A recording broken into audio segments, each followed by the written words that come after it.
with the coaches because it's week one for everybody. There's going to be pregame jitters. Referees are going to miss some calls because it's week one for them too. Everybody is starting fresh, especially with the wild offseason we've had with the weather and, of course, COVID.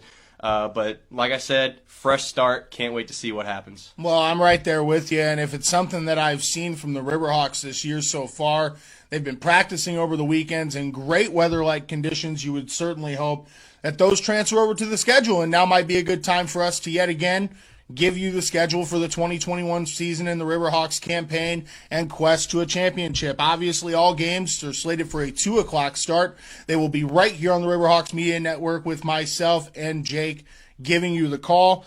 April 11th, Burlington Express. April 18th, they get their home opener against the Midwest Hawks, who were in the MAAFL Championship last year. The following week, the big week. Circle it on your schedules. They're taking on the champion Peoria Punishers, and then a rivalry renewed beginning May 16th at 2 p.m. against the Quad City Nighthawks. And then three road games to take us the rest of the way. The 23rd, they take on the Timberwolves.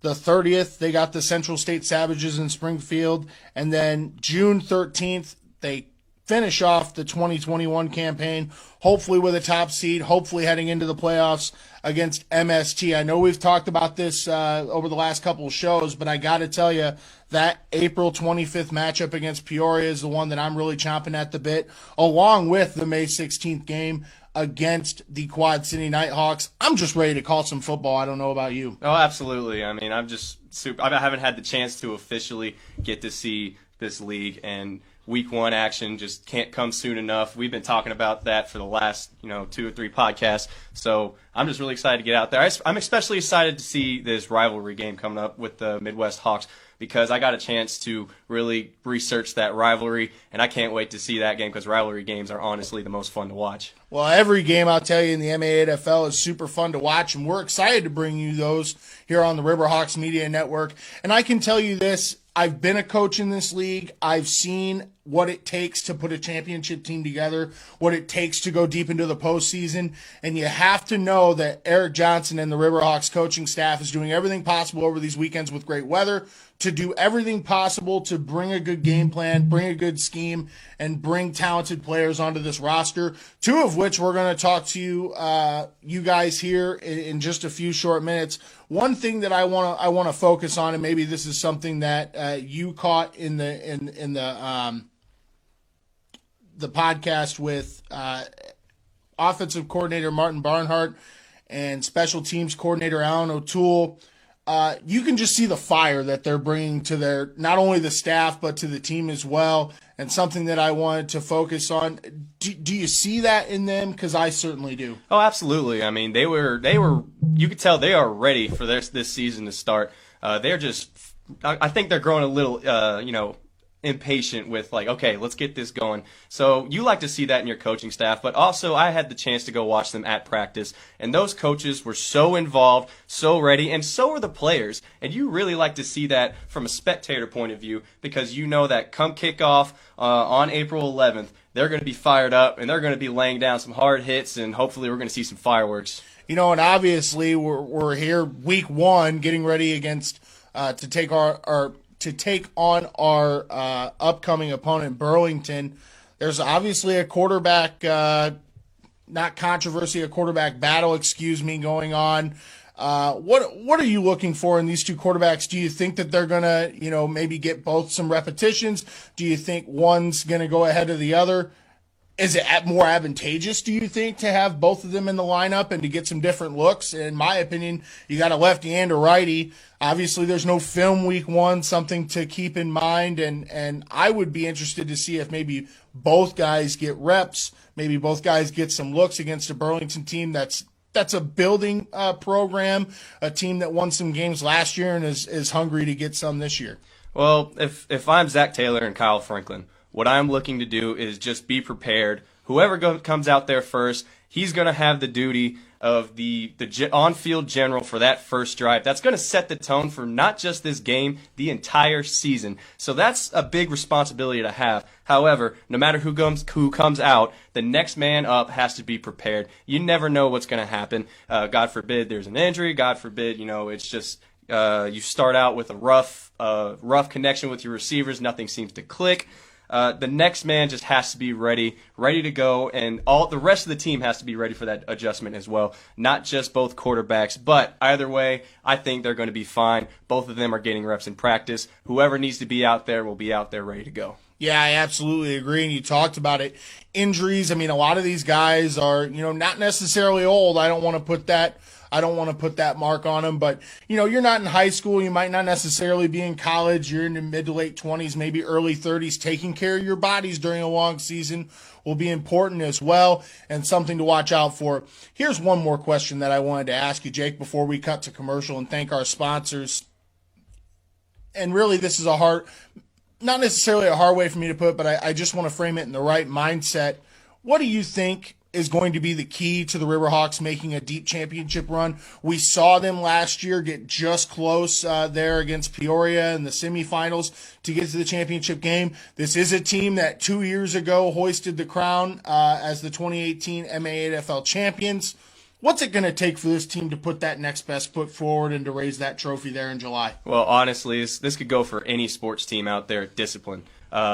Every single week, they need to come out and do better than they did last week, no matter how good they did. They could come out and play a near-perfect game, and that's not perfect enough. Next week, you got to come out and play a perfect game. So discipline, especially in a league like this, where organization is, not always reliable, you come out, you play discipline, you make less mistakes, and you do your assignment. Play assignment football, get the job done, move on to next week. That's what it's going to take to build a championship team this year. Whew. Riveting, my man. You got chills going up and down my spine. Let's take a quick break, thank our sponsors, and we'll bring you an interview with a couple of guys on each side of the ball that are gearing to rev up this 2021 championship run, and it's all coming right here on the Riverhawks Media Network. Holler's Bar and Grill. Food to drool over and entertainment to make you dance. This is what you would imagine in a Quad Cities bar, and Holler's Bar and Grill is just the place to have it. Serving happy hour every day from 3 to 5 p.m. with daily drink and food specials. They also deliver. Contact them at 309-277-9028. Holler's Bar and Grill, proud sponsors of Muscatine Riverhawks football. If you're in the Davenport area, check out the Damn View. Welcome to your favorite dive bar tucked away downtown. They host a wide range of beers, many of which are local, as well as daily specials, good service, and a large patio. Contact them at 563-324-4434. Proud supporters of the Muscatine Riverhawks. Have some critters bugging you and your home team or business? Call The Bugman, the top quality pest control service in Muscatine. Services include tackling ants, bed bugs, bees, cockroaches, fleas or mites, hornets, wasps, home inspections, and so much more. Give them a call at 563-554-2847. The Bugman, proud sponsor of the Muscatine Riverhawks. And we are back here on the Riverhawks Media Network, Riverhawks Weekly, Episode 3. Got two fine gentlemen here taking the time to speak with us today, linebackers Shay Mundine and offensive lineman Bobby Smith. Guys, thanks for taking the time to come talk to us today. Thanks for having us. Now, Shay, I'll start with you. Last year, only played one game, the semifinal game against the Peoria Punishers in the semifinal game.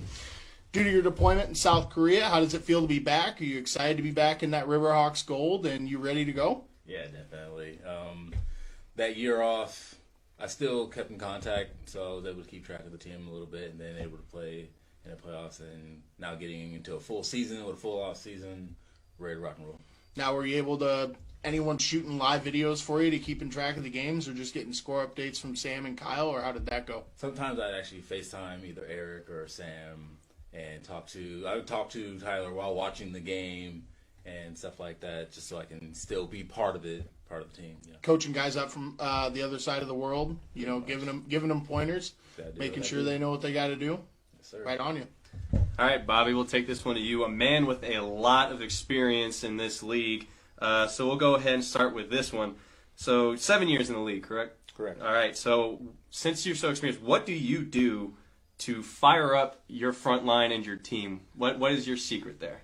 We're a pretty close-knit group, so we know when it's time to go, and we just, we get together as a team, and we know it starts up front with us. So we got to be fired up and ready to go.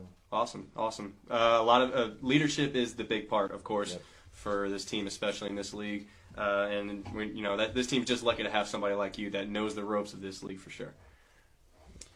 Now, Shay, this is going to be kind of a fun question I thought about before we started shooting. Number 9 on the field, number 1 in your heart. I love when you give that tagline. Where did that circulate from? Is that just something that came off the top of your head, or?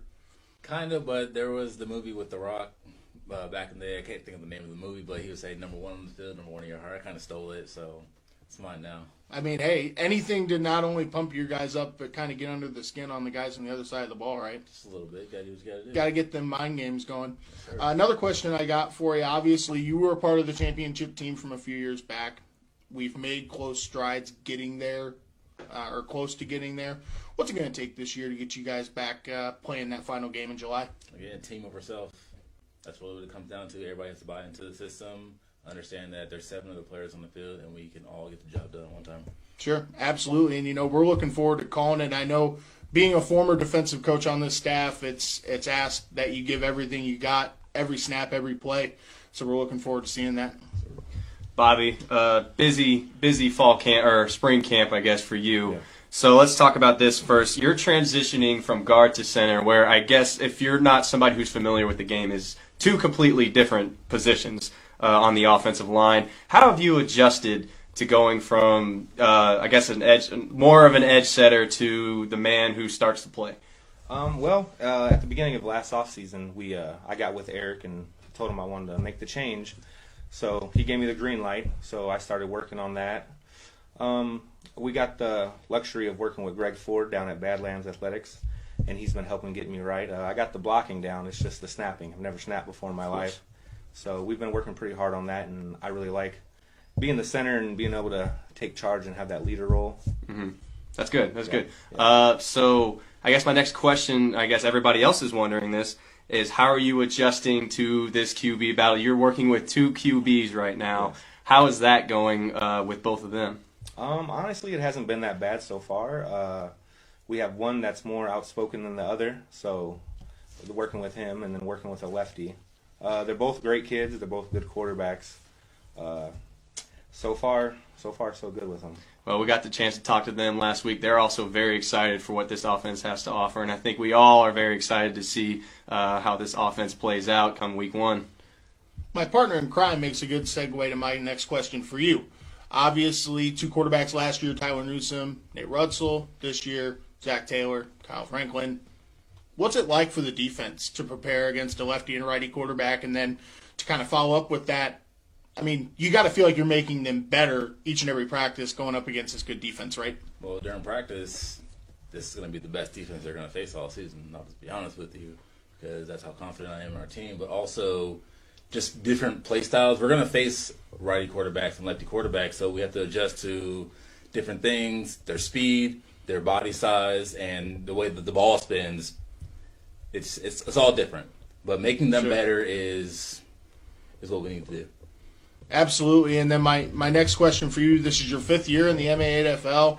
I'm not tagging you under the old category like I did in our first segment of this podcast, because I know, being a military guy, staying in shape and keeping your body right is very important. What things are you doing this offseason, and what do you plan to do this season to get you through all these games and hopefully all the way to the championship game?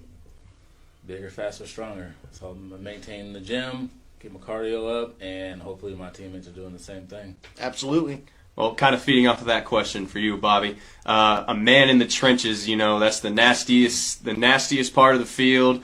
Many people don't know that that's where the biggest battles take place. How are you managing to stay healthy throughout the beginning of the season? I've been trying to eat better. I've been making sure I stay hydrated. I'm going to my local chiropractor weekly. I know when I was younger, I didn't take it as serious. I didn't do enough stretching. Never stayed hydrated. So that's something big that I've been doing for the past 2 seasons, and so far it's helped me. So that's good. 7 years in the league, you probably learned some lessons, don't you? Yeah. Some hard lessons there. Now, this Riverhawks defense from last year, not a complete turnover. There's guys coming back, obviously, and suiting up in the gold and black. Any guys in particular that are on your radar, outside of yourself, of course, that are going to make some impacts on this defense and hopefully carry us to a championship run? Yeah, we have two new of our defensive backs, Kyle McKenna and Danny Walters. They're going to come out of nowhere, and it's going to shock some people. Well, I know they played on different teams in the league before, and they played 11-man with different teams with the Quad City Raiders. So Right. people know their names, but also the dark side to look out for, honestly, be our corners Drew Whitehorn and Vu.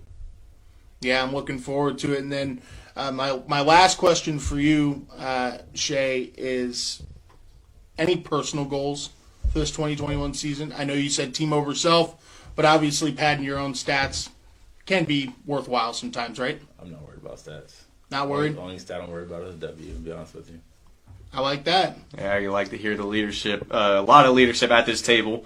So that's, promising to see if you're a fan. Of course, my last question for you, is what are you most excited for this season?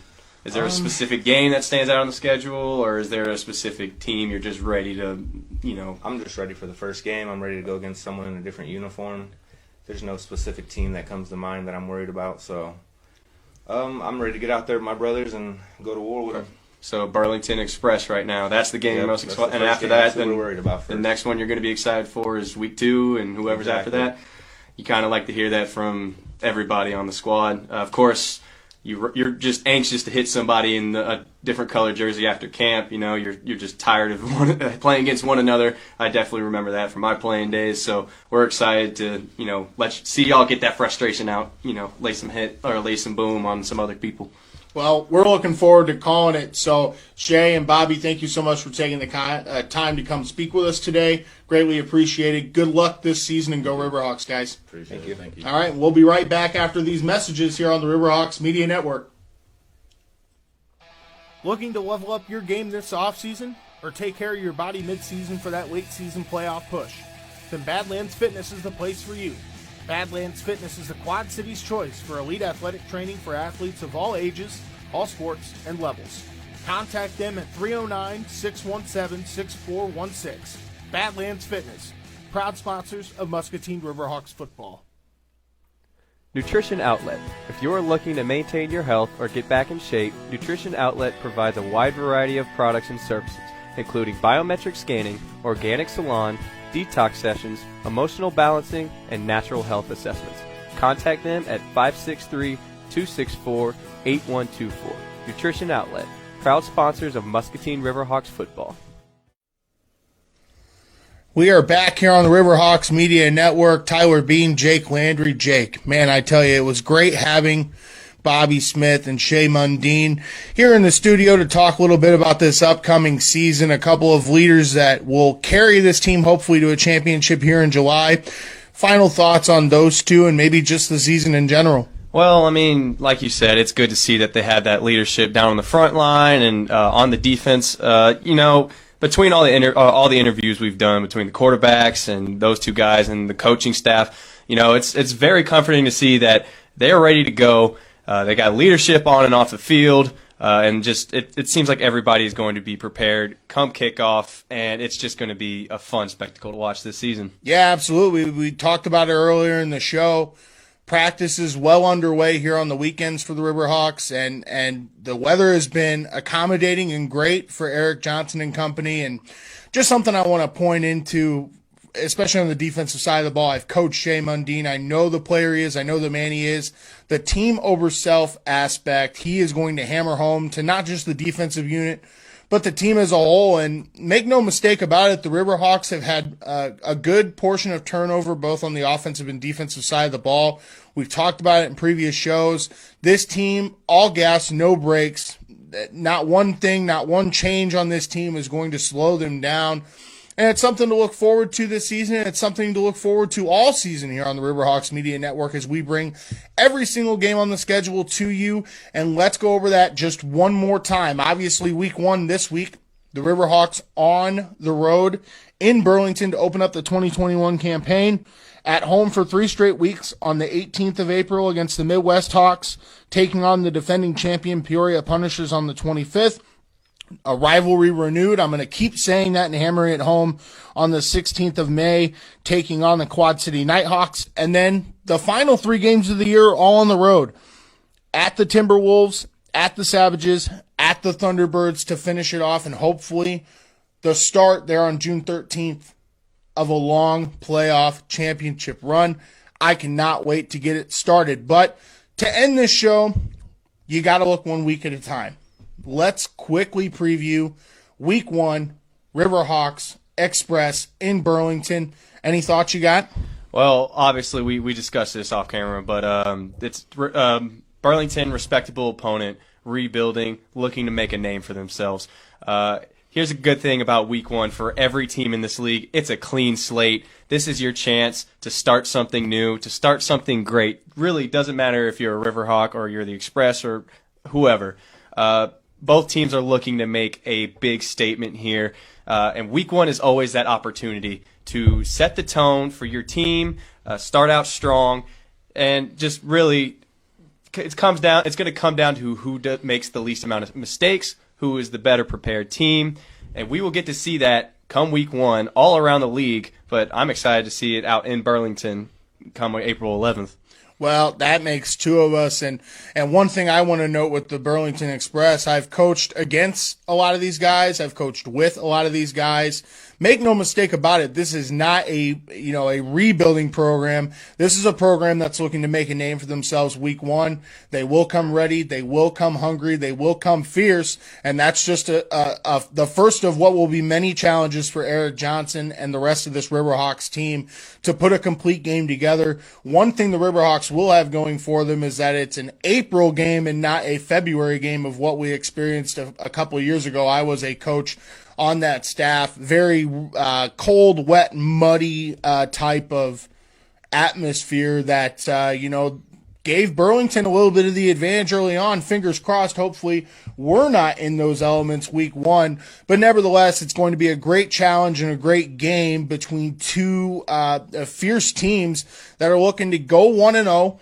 And like you said, Jake, it is just the first game of what will be many this year for both teams. Hopefully everyone comes hungry and ready to compete. Hopefully everyone stays healthy. And hopefully you and I, it's going to be a first for us on the broadcast. Yes, it is. A first in the MA8FL. No other team is doing what the Riverhawks have done, and this is just the first media network, the first broadcasting team to bring the game to you, the viewers. So we hope you enjoy. We hope we have a good time. I'm sure we will. And we're going to be bringing all that to you. So for my partner, Jake Landry, I'm Tyler Bean. This is Riverhawks Weekly. We will see you in Burlington, Week 1. Express, Riverhawks, right here on the Riverhawks Media Network. The Quad City Insulators. With over a decade in home comfort, the Quad City Insulators exist to serve the needs of their homeowners, architects, farmers, and business owners. The amount of money that is wasted due to heating and cooling loss has created a strong demand for not only their superior products, but superior workmanship.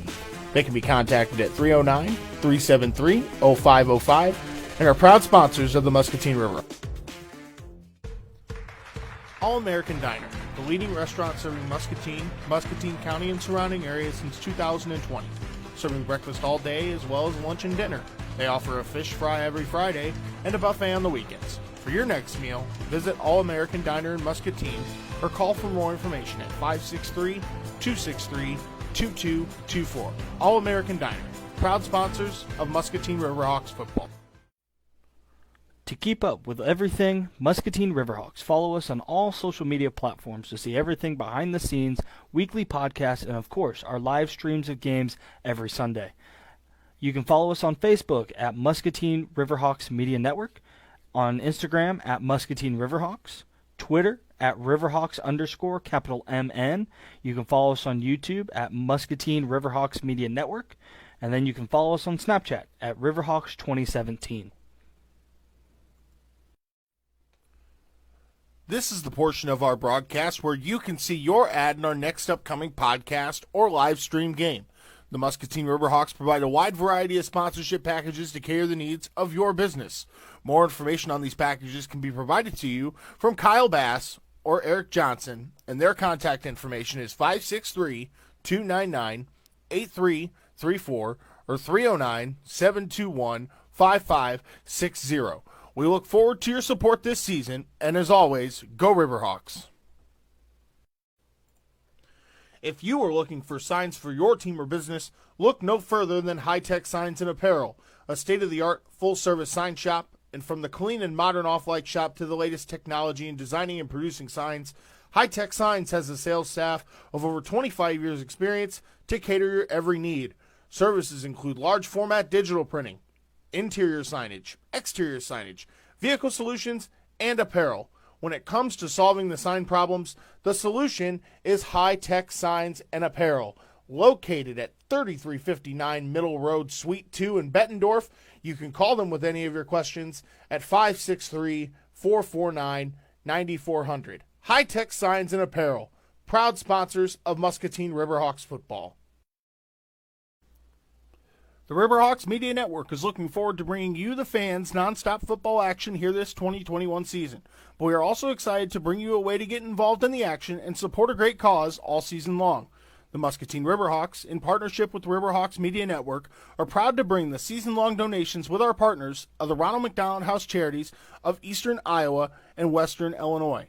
The Riverhawks have committed to donating as a team every time the defense gets a sack, turnover, touchdown, or safety. We are asking you, the fans, to get involved in this great organization that assists families with sick children stay close to each other and provide care and resources when they need it most. So while you support the team on the field, come support our team in donating to this great cause. More information can be provided across all of our social media platforms or by visiting gf.me/u/ZPNWMM. Thank you, the fans, for all the support you've given the Muscatine Riverhawks over the last 5 years. It is officially Week 1 in the MAFL, and your Riverhawks take to the road for a Week 1 battle in Burlington, taking on the Express. Coverage starts around 1 p.m. on Sunday the 11th with the re-airing of this podcast, the podcast you're watching right now, and then followed by the pregame show presented by the Quad City Insulators. Kickoff at 2 p.m., Community Fields, 2712 Mount Pleasant Street, Burlington, Iowa. We've got football, ladies and gentlemen. Riverhawks Express this Sunday right here on the Riverhawks Media Network.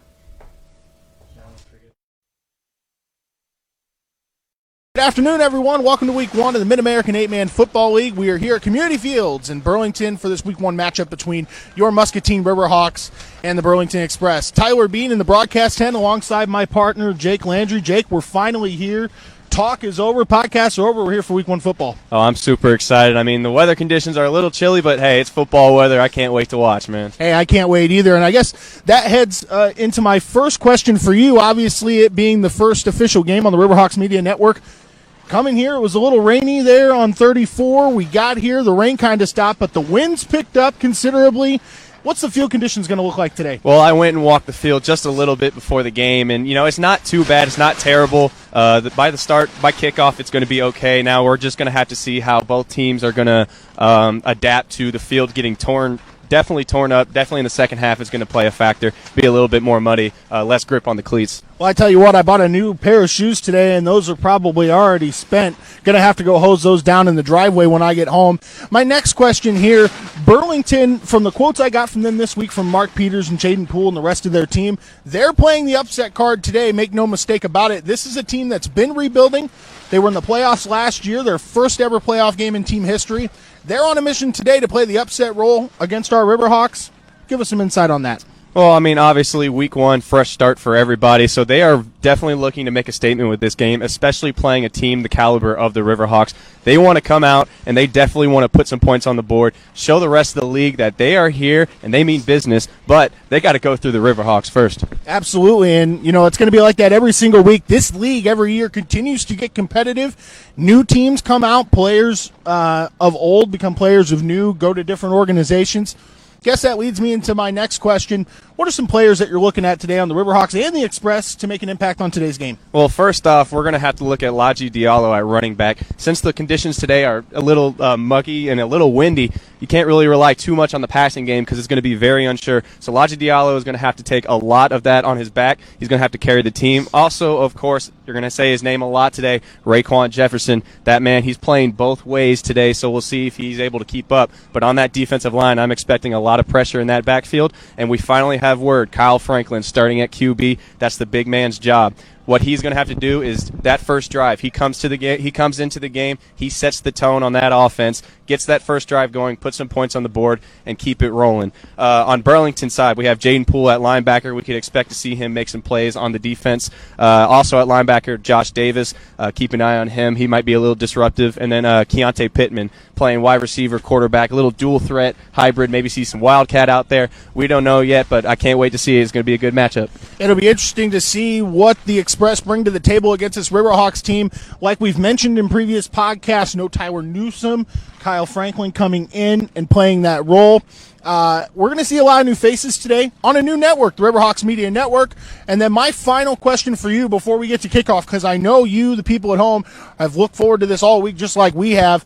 What are some keys to the game? How are the Riverhawks going to take home a Week 1 win? Well, here's the big thing: is it is Week 1. It is Week 1 for everyone, coaches, players, us, as you could tell when we were setting up, and even referees. So it's going to come down to this: control what you can control. Weather is going to be weather. If it starts getting bad again, you just have to power through and push through. Referees this week are going to make some questionable calls, because, like I said, Week 1 for everyone. Also. And this goes for every single week, but especially Week 1 is going to be the key to victory. Play your cleanest game possible. It is not going to be a clean game by any means. You're going to see turnovers. You're going to see some bad penalties because everybody's just excited to be out there ready to go. So you have to play the cleanest game possible today, no matter what. Also, set the tone. Offense or defense. If the offense comes out first, you got to get that first drive going with Kyle Franklin. Put some points on the board. You need to score in that first drive. Defense, try to get that 3 and out. Try to get that turnover, but set the tone. Absolutely, whoever sets that tone early is going to win. Is going to be the one who wins this ball game. Yeah, you're absolutely right. And you know, this is not the first game for the MA8FL. Last night, the Tri-State Timberwolves took on the Quad City Nighthawks in Davenport. Very muddy, murky conditions, similar to this, except they're won't be any rain at kickoff, and that was a 7-0 game. So if anything, I expect a very low-scoring game, questionable calls from the officials, easy, simple mistakes on both sides of the ball for both teams. But regardless, we've got football. Let's take a quick break, get you out a message to our sponsors, and come back because kickoff's coming up next. This has been the pregame show presented by the Quad City Insulators. We've got football, ladies and gentlemen, Riverhawks and Express, and it's coming up next.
Everybody on the sidelines, please. That one's probably not letting your voice reach out. Express, can you get on the sidelines? Take your helmets off, please.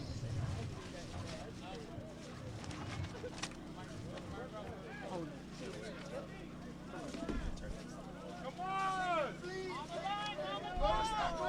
Let's go! There we go. Give me a line. I don't think they can hear.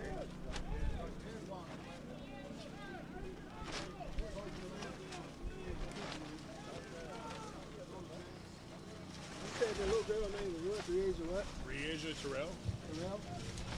The little girl that got killed in Upper Point Iowa? Yeah.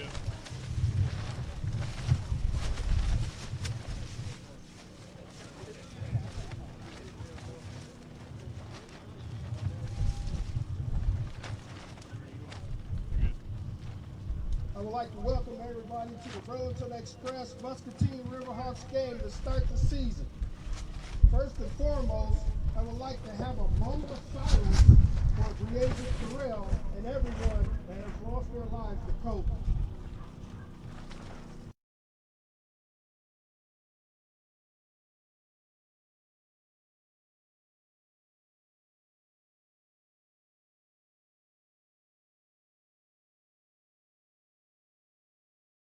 We will have the singing of the national anthem. Is it possible to prop this up here so?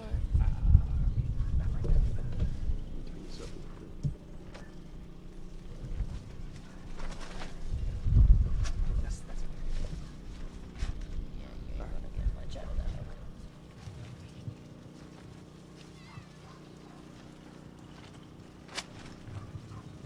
Oh,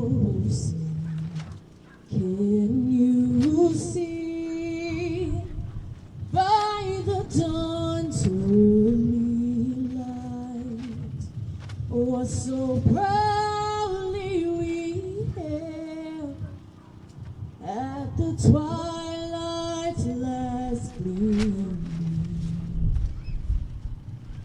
whose broad stripes and bright stars through the perilous fight o'er the ramparts we watched were so gallantly streamed, and the rocket's red glare, the bombs bursting in air, can prove through the night that our flag was still there.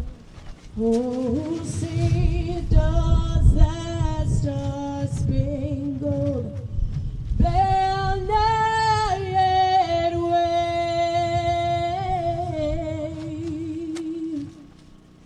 o'er the land of the free and the home of the brave.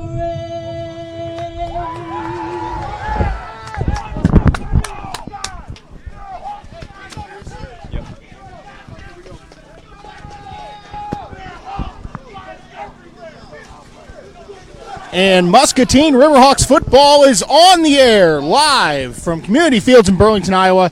It is the Muscatine Riverhawks taking on the Burlington Express. Hello, everyone. Good afternoon. Welcome into the broadcast tent. Tyler Bean alongside my partner, Jake Landry. We'll get to him in just a moment. Hey, listen, football in April. Can't think of any better way to start out this broadcast. The Riverhawks won the toss and chose to receive the football. Jake, what you got for me? Well, I'm just excited to see this game because a few minutes ago, both teams are getting really chippy. They are excited. They are ready to go. I'm excited. I'm ready to go. I think it's going to be a hard-hitting football game. This is going to be a lot of fun to watch. Hey, I'm looking forward to it as well as we await the kickoff here again. Riverhawks electing to receive. Looks like that is number 24, Laji Diallo, deep for the Riverhawks. Hey, MA8F football here on the Riverhawks Media Network. Welcome to our first broadcast. Let's get it going. Field conditions today, not favorable. Looks like it's going to be a lot of muddy ground, gritty work here for the Riverhawks offense. Let's see what they do. Number 20 back to kick the ball, and boom! The 2021 MA8FL season is underway with a kick out of bounds, and the Riverhawks offense will get good field position to start. Yep, that's exactly how you want to start an offense. Let's see what this offense can do. We got quarterback Kyle Franklin coming out, I believe, for the start. Let's see if they can get a rhythm established. And let's go ahead and get the Riverhawks starting offense.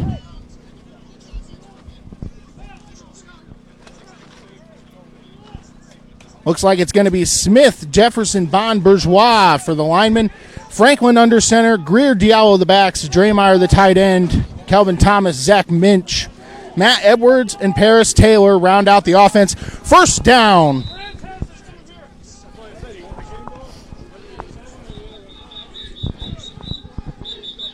It looks like we're waiting for a game ball, folks. Again, first game of the year, you're going to have these types of situations. So, like I said, week one for everyone: referees, players, coaches. Everyone's just excited. You can tell this sideline is fired up. Let's get this going.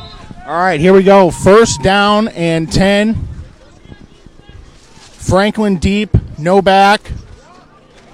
Awaits the snap. Already. And it looks like we're going to have a flag on the play. It looks like, what's that going to go against Burlington?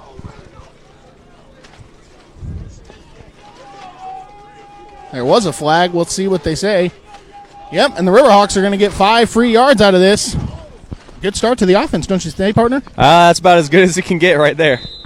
First and 5 for Muscatine. Here we go. Franklin deep. Motion. Going to await the snap. Takes the snap. He's going to drop back for a pass. Looks, fires over the middle, incomplete. It'll be second down. Just a simple little crossing route pattern going on in the middle. He had the man. He just overthrew him, but it's okay. It's the first play. Everybody's got the jitters. That first play's done. We can move on to the next one. Yep, absolutely right, partner. Eric Johnson wants to see a continuous moving offense this year, something that they had a great job doing last year on their way to the MA8FL semifinals. Should be second down and 5 here for the Riverhawks. Let's see if they go to the ground game right here. Just underway in Burlington. Looks like Kyle Franklin's giving some direction there to his tailback. He's got a split back right. Awaits direction. Takes the snap. Looks like it's going to be a handoff, and it's going to go absolutely nowhere. If anything, they're going to lose yards. It'll be third down. Quick handoff there. They tried to fool him, just catch him off guard, and defense was there, just swarmed him in the backfield. It's all good, though. They third down short. That first down penalty really helped them here. Yeah, the first down penalty did help them, but negative yards, not something you want to do early on if you're Eric Johnson and company. No, absolutely Third not. and 5.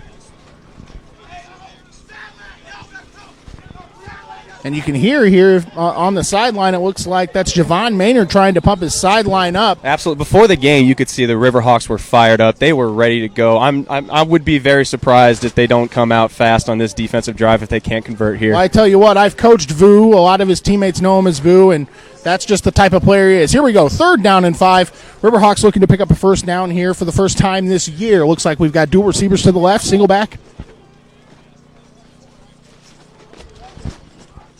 Motion to the right. Takes the snap. Looking, fires, and it's incomplete. Out of bounds, and it'll be a 3 and out for the Riverhawks offense. Play action pass right there. You could tell they really wanted to go short. They weren't looking to take a shot here, but they just wanted to convert that first down. Not quite. The quarterbacks and receivers just need to get into rhythm, but it's all good. That first drive is out of the way. Let's get that defense on the field and hope they get a stop. Well, I tell you what, it's good that the season just started because you got plenty of time to correct those mistakes. Teammates are going to have to pick each other up here early on. Again, the field conditions here today not favorable. It's pretty muddy out there. We were on the field pregame. Yeah, the conditions are – at first we thought they would be able to handle a little better, but it's starting to look just worse and worse as the players keep walking on and off. It looks like they're going for it here on fourth down. They're going to go for it here on fourth down. A risky call. Let's see if they've got anything in their back pocket to pick up this first down. Takes the snap, almost lost it. Franklin looks. He's going to fire it deep. And it's intercepted. Intercepted as he heads across near midfield. And that is a huge, huge bummer for the Riverhawks offense. Just didn't look like he had a good hold on that football. No, that snap really threw off the timing of everything on that play. You hate to see the play start that way, and he almost had to scramble. He got hit as he threw.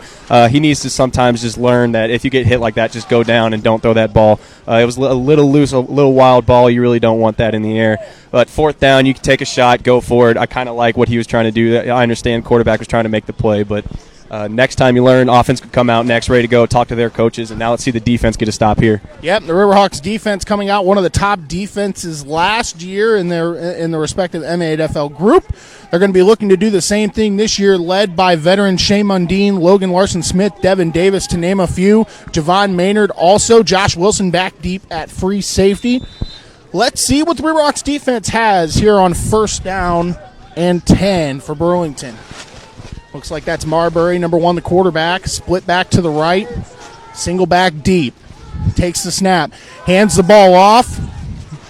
Gets a few yards before he's taken down again. The Riverhawks defense last year in run defense was quite strong. They're hoping to do that again this year. Yep, good stop right there. Perfect gang tackle.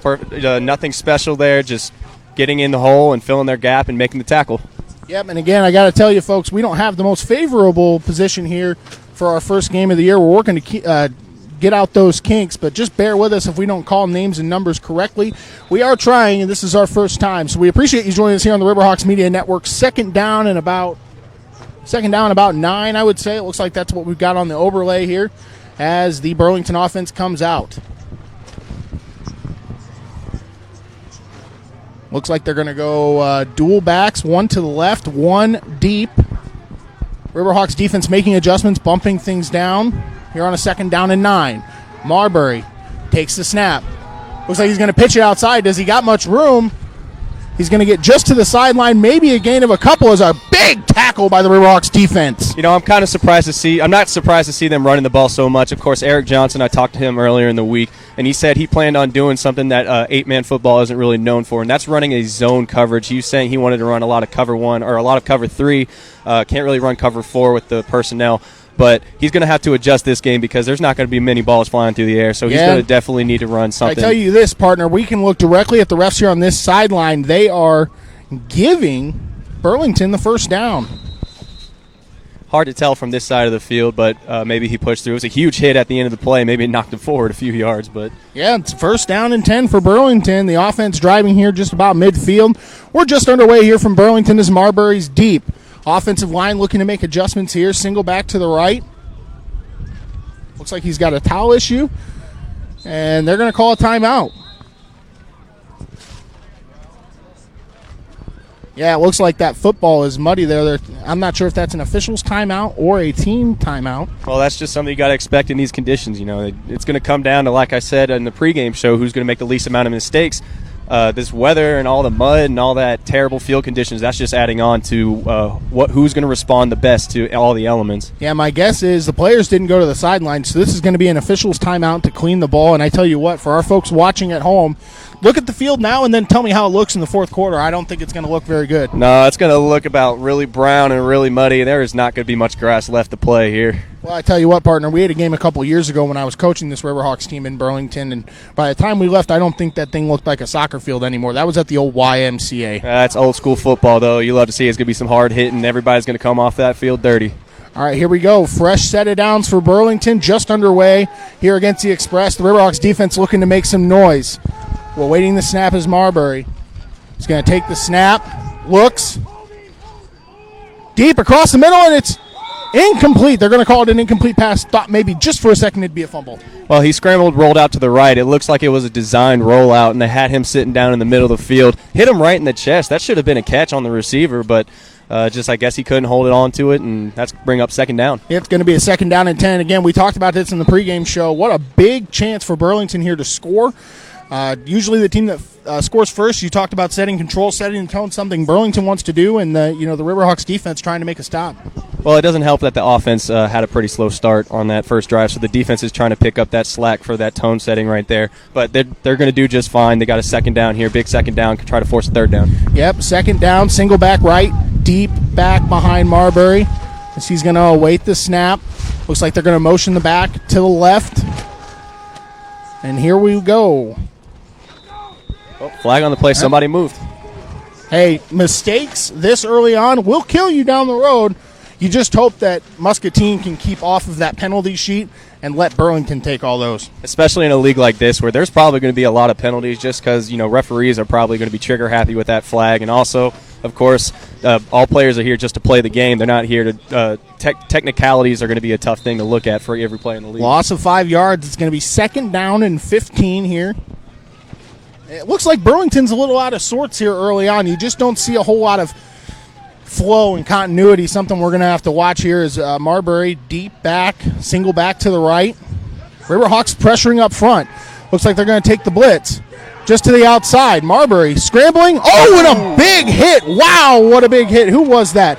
That was Javon Maynard, number 0. What a huge hit. I love Maynard coming up there ready to make that tackle. He was ready. He put his head down. He drove his shoulder into that quarterback. But let's acknowledge the pressure on that front line, forcing that quarterback to roll out to the right. Let his secondary make some tackles. You're going to bring up 3rd down for this Riverhawks defense. Looks like he gained about 5. It'll be back to 3rd down and 10. And I tell you what, Javon Maynard had me pumped up pregame, and you and I had to wait here from about 10 o'clock on for a 2 o'clock kickoff. So love the energy from Javon Maynard, and it's going to bring up a Riverhawks, a Express 3rd down again, folks. This is first time for me, first time for my partner. We're doing our best. 3rd down and 10. Marbury, they're keeping this single back to the right, deep back behind here on 3rd down. Single back receiver to the left. Again, the Riverhawks defense looking to show some pressure. Looks like a missed call there. Somebody moved on that front line. They just let it go. Again, missed calls. He's going to take the pass, and it's incomplete. It'll be 4th down for Burlington. Flag on the play, possibly a late hit on the QB. I don't know about that. That was a close one, but you could tell that quarterback was just trying to get that ball out of his hand. And that's a huge call. 3rd down, you had a chance to get off the field, and you're going to give them an automatic 1st down? Nope, referee's calling it. He said roughing the passer, it looks like. Personal foul, yep, that's going to be an automatic 1st down for the Express. I tell you what, this is going to be big for Eric Johnson as his defense comes off the field. We cannot continue to shoot ourselves in the foot, especially this early on. Eric Johnson's got some choice words for that official. He thinks that it was... I might be there with Coach Johnson. That was a close call. I mean, the minute he took the snap, there was somebody in the backfield. However, I'm not the official, so I don't get to make those calls. Well, I couldn't exactly see it, but the Express threatening here early on in this Week 1 MA-NFL matchup. Riverhawks defense going to have to come up with a big stop to keep points up off the board. Marbury again back to the right, single back deep, awaits the snap. And that's another false start. Another false start for the Express. Yeah, that's a point that I touched on. Everybody's got those pregame jitters, especially Week 1. Especially with the offseason we've had between COVID and all that bad weather. There's been some bad weather up here, so practice times have not had as much practice as they could possibly get, so that's definitely showing here. Well, I think we talked about it in our podcast early on last week. The weather's been favorable for this Riverhawks team, so you want to see how they'll adjust to the field conditions and weather today.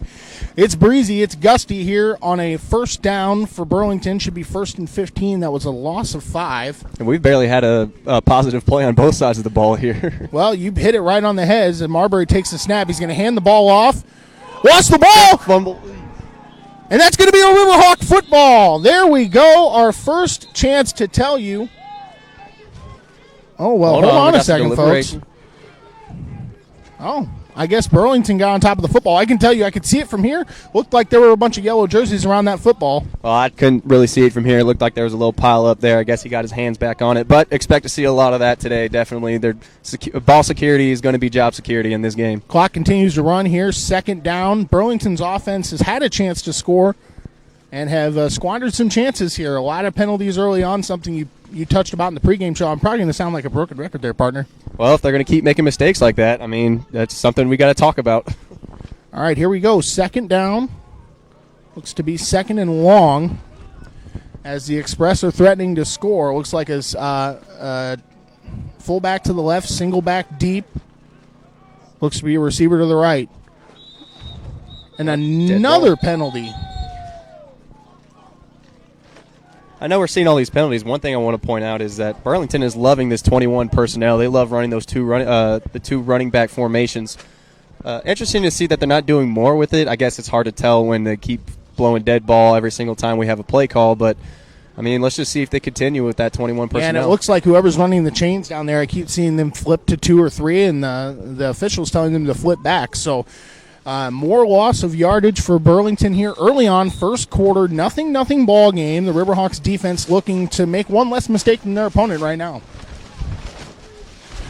It's going to be a fullback to the right, single back deep, receiver to the left and right. Marbury takes the snap. Early pressure. What a big hit. He throws. End zone and incomplete. Like I said this before in the podcast. I was excited to see the pressure that this defense can apply to the quarterback. And look at the hit that he had on that fullback who was trying to defend the quarterback. I didn't get to see who that was from my angle, but that was a huge hit, and that's how you disrupt the play. If you want textbook, absolutely large hit, and those will take their toll. Remember, this is semi-pro football. We're not talking about kids here. We're talking about guys that have been in this game for 4 or 5 years after their not organized playing days, but you get what I mean. I mean, a lot of these guys are full-time parents, and they're coming out here to play a great game. And so we've got a good one here so far. Nothing. Burlington and Muscatine here on week 1.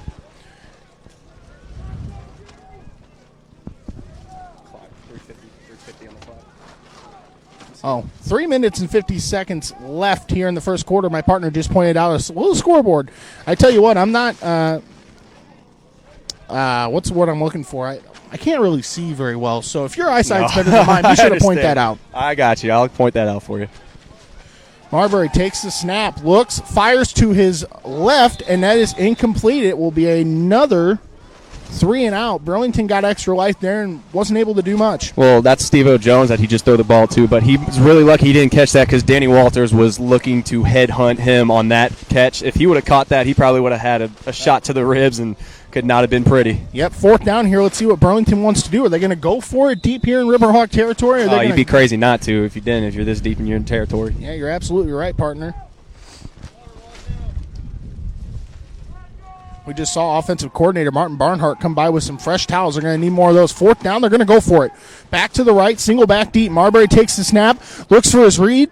Larson Smith deep, throws to the end zone. Intercepted. It's intercepted. And that is a Riverhawks turnover brought to you by the Ronald McDonald House Charities of Eastern Iowa and Western Illinois partner.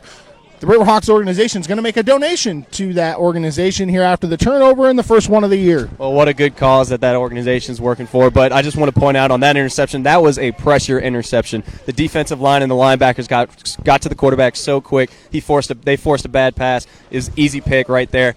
Riverhawks back on offense. Love to see it. Yep, now the Riverhawks offense going to have to go to work here. Looks like Martin Barnhart's calling in the play. And a good job there by the Riverhawks defense to get off the field. Logan Larson Smith, he's a little muddied up. He was putting some big pressure on Marbury. That's just fantastic. Absolutely. You hope to see that all day. Here we go. 1st down and 10 early on. First quarter looks to be, about 2.5 minutes left? 2 minutes and 50 seconds left in the first quarter. Franklin's got a back to the right and a back deep. Very similar to the Burlington offense. Waits the snap. Takes it. He's going to pitch it outside. Upfield, couldn't see who took that ball, but it was a very minimal gain. It looks like Laji Diallo, maybe, number 24. Oh, they got some shoving going on after the game. Oh, here it is. Whoa, we got some pushing here. Again, these guys have been chomping at the bit all offseason to get out here, and Raekwon Jefferson, probably one of the nicest guys that I've met, but I don't know if I'd want to go up against him here in a game. No, that man is a monster amongst men, and I tell you, right before kickoff, literally about 5 minutes before kickoff, there was a lot of chirping going on in the field, so I'm not surprised to see this. Yet, at the same time, both teams have to learn how to keep a little bit of control because you can't be out here fighting. We're here to play football, and we got to get on in the next play. 2.5 minutes left here, first quarter. You haven't missed much. A lot of mistakes on both sides of the football. Nothing ball game here in Burlington. Riverhawks just looking for some positive yardage to really move up and move forward here. Yep, still looking for that first down, I believe. And I think we got a timeout, so let's take a quick break. We'll be right back here on the Riverhawks Media Network. Looking to level up your game this offseason or take care of your body midseason for that late season playoff push? Then Badlands Fitness is the place for you. Badlands Fitness is the Quad Cities' choice for elite athletic training for athletes of all ages, all sports, and levels. Contact them at 309-617-6416. Badlands Fitness, proud sponsors of Muscatine Riverhawks football.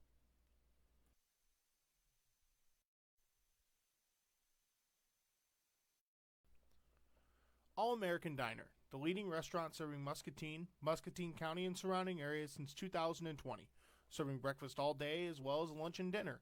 They offer a fish fry every Friday and a buffet on the weekends. For your next meal, visit All-American Diner in Muscatine or call for more information at 563-263-2224. All-American Diner, proud sponsors of Muscatine Riverhawks football.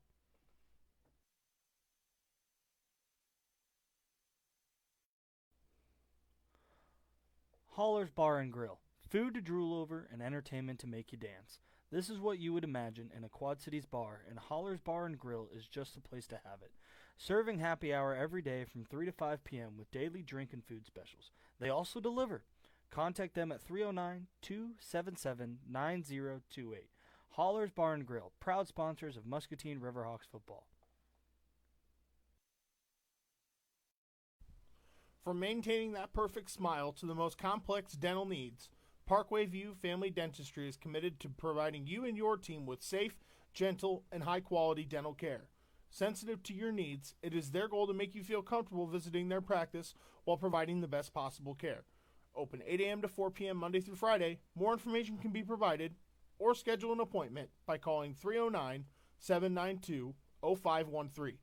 Parkway View Family Dentistry, proud sponsors of Muscatine Riverhawks football. If you are looking for a place for fellowship and worship with great people, look no further than River City Church, welcoming those from all walks of life and faith with 2 Sunday services at 9 a.m. and 11 a.m. in Moline and 10 a.m. in Milan. More information can be provided by calling 309-764-5685 or 309-558-0065. River City Church, proud sponsors of the Muscatine Riverhawks. We are back here on the Riverhawks Media Network. First quarter, 2:31-0-0. Looked like there was a little chip in there during the break. Oh, yeah, missed it big time. Had to call them both off the sideline and give a little talk there from the ref. Franklin awaiting the snap. Riverhawks just trying to get some positive offense here early on. Takes the snap, hands the ball off.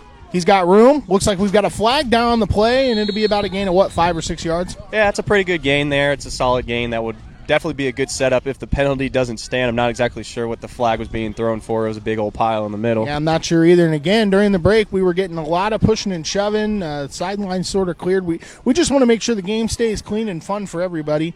Yeah, absolutely. But, these guys, like we've said, they've been hitting the same colored jerseys for a long time. There's a lot of pent-up anger here. And before the game, there was a lot of trash talk going on. Looks like it's a penalty on the Riverhawks. Not exactly sure what the call was. Did not get to see that. Could be a hold, potentially. It was a running play. It'll be 3rd down and long for Muscatine. Offense just hasn't really been able to find positive plays so far. Second down and long for the Riverhawks. Oh, okay. The sideline judge there on the far side changed it to it, so it'll be 2nd down and long. Franklin awaiting the snap. Again, we're just trying to get some positive yards here, get the sideline pumped up. Franklin takes the snap, fakes it, fires across the middle. And what a catch there by number 9, Shea Mundine, and that will be a High-Tech Signs first down. That's about time. That's what you've been looking for all game. Finally, you get a big positive play up the middle. Your quarterback finally gets a completion, which is huge for many reasons. You're going to establish a rhythm now. Let's see if this changes the tide of how Kyle Franklin approaches the game. Oh, I'm sorry. It's back to 3rd down. That far judge is not gauging this correctly. It's going to be, 3rd down and short, very short. I wouldn't be surprised if they hand it to the bowling ball right now, running up the middle. Oh, or give it straight to Zach Taylor. Yep. Let's see here. Single back, Diallo deep. Franklin awaiting the snap. Let's get fire to the right.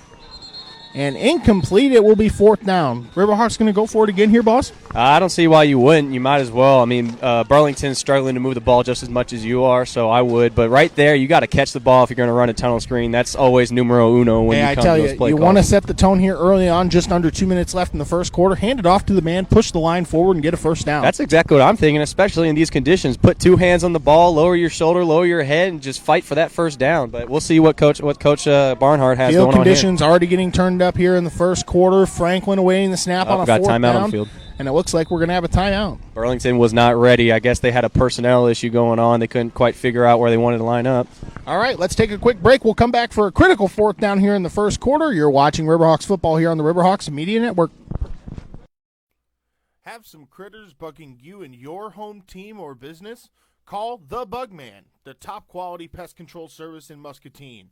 Services include tackling ants, bed bugs, bees, cockroaches, fleas or mites, hornets, wasps, home inspections, and so much more.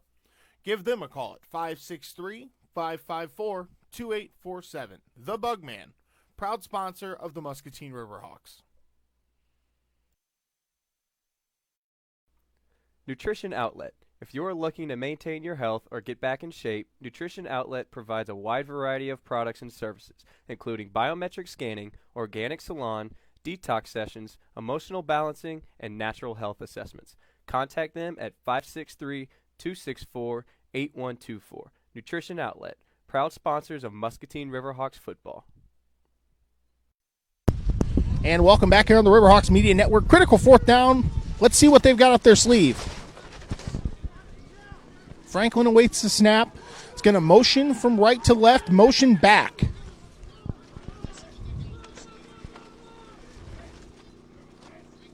Looks like they were trying to dry him off with a fake cadence there. Looking deep. Oh, just incomplete. That was to Shea Mundine just over his shoulder, and it will be a turnover on downs. Well, that motion right there, what Franklin was trying to do is see where the defender, or what defender was manned up on that slot receiver there. And I kind of like how they went and took a shot, but at the same time, your offense has not been moving well enough. If it were up to me, I would have gone for maybe a little run play up the middle to catch him off guard and try to power your way through. Yeah. But nevertheless, turnover on downs. Yeah, fourth and short. Now, granted, the Riverhawks defense is going to come out and have to answer the call again as they are on their own side of the midfield stripe.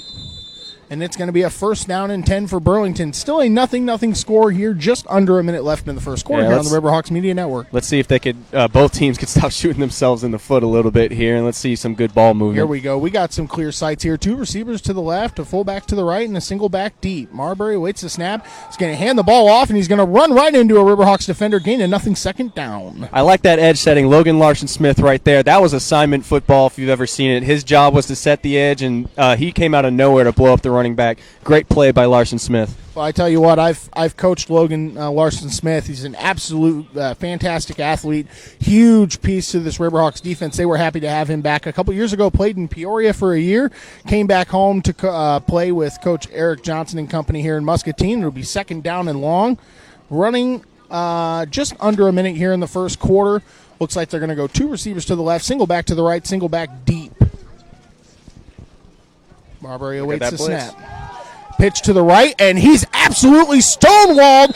What a play there by Robert Jones, number 33. It'll be third down and long. Well, don't forget about Javon getting pressure there. That play was doomed from the start. It was definitely a blitz coming on the edge. There was no doubt. Oh, you hate to see that. No, we got an injured player on the sideline, folks. You hate to see it. He's having a tough time getting up. Let's give him the respect he deserves and go to a commercial here. Just about the end of the first quarter here on the Riverhawks Media Network. We'll be right back. We're back here on the Riverhawks Media Network. Diallo gets the ball, heads left, heads to the right. He breaks a couple of tackles, and he could go. He's to the 20, to the 10. Could go all the way for a Boonies Riverhawks touchdown. Man, I'm hungry. And what's this, folks? A change of events as Diallo's off the field. Looks like he's on Iowa Avenue in Muscatine. I think he said something about being hungry. He crosses the street. He jumps the curb. Oh, look no further. He's at Boonies on the Avenue. Let's head inside.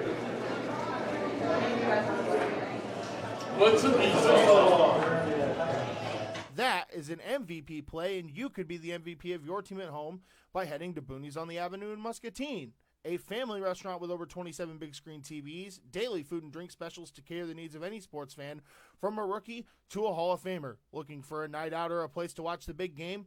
Look no further than Boonies on the Avenue, located at 214 Iowa Avenue in Muscatine, or by phone at 563-263-0626. Boonies on the Avenue, proud sponsors of Muscatine Riverhawks football.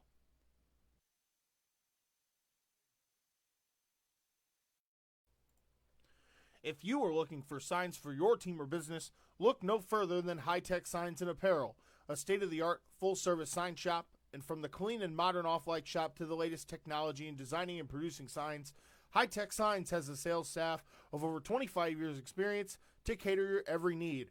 Services include large format digital printing, interior signage, exterior signage, vehicle solutions, and apparel. When it comes to solving the sign problems, the solution is high-tech signs and apparel. Located at 3359 Middle Road, Suite 2 in Bettendorf, you can call them with any of your questions at 563-449-9400. High-tech signs and apparel, proud sponsors of Muscatine Riverhawks football. Welcome back here on the Riverhawks Media Network. The Express player that was down was running back number 30, Joe Range. Got up with some help from teammates and the staff there in Burlington. We're just under 1 minute. You hate to see those things happen. Absolutely, and it looked like a knee injury, and you just hope for the best when it comes to knee injuries.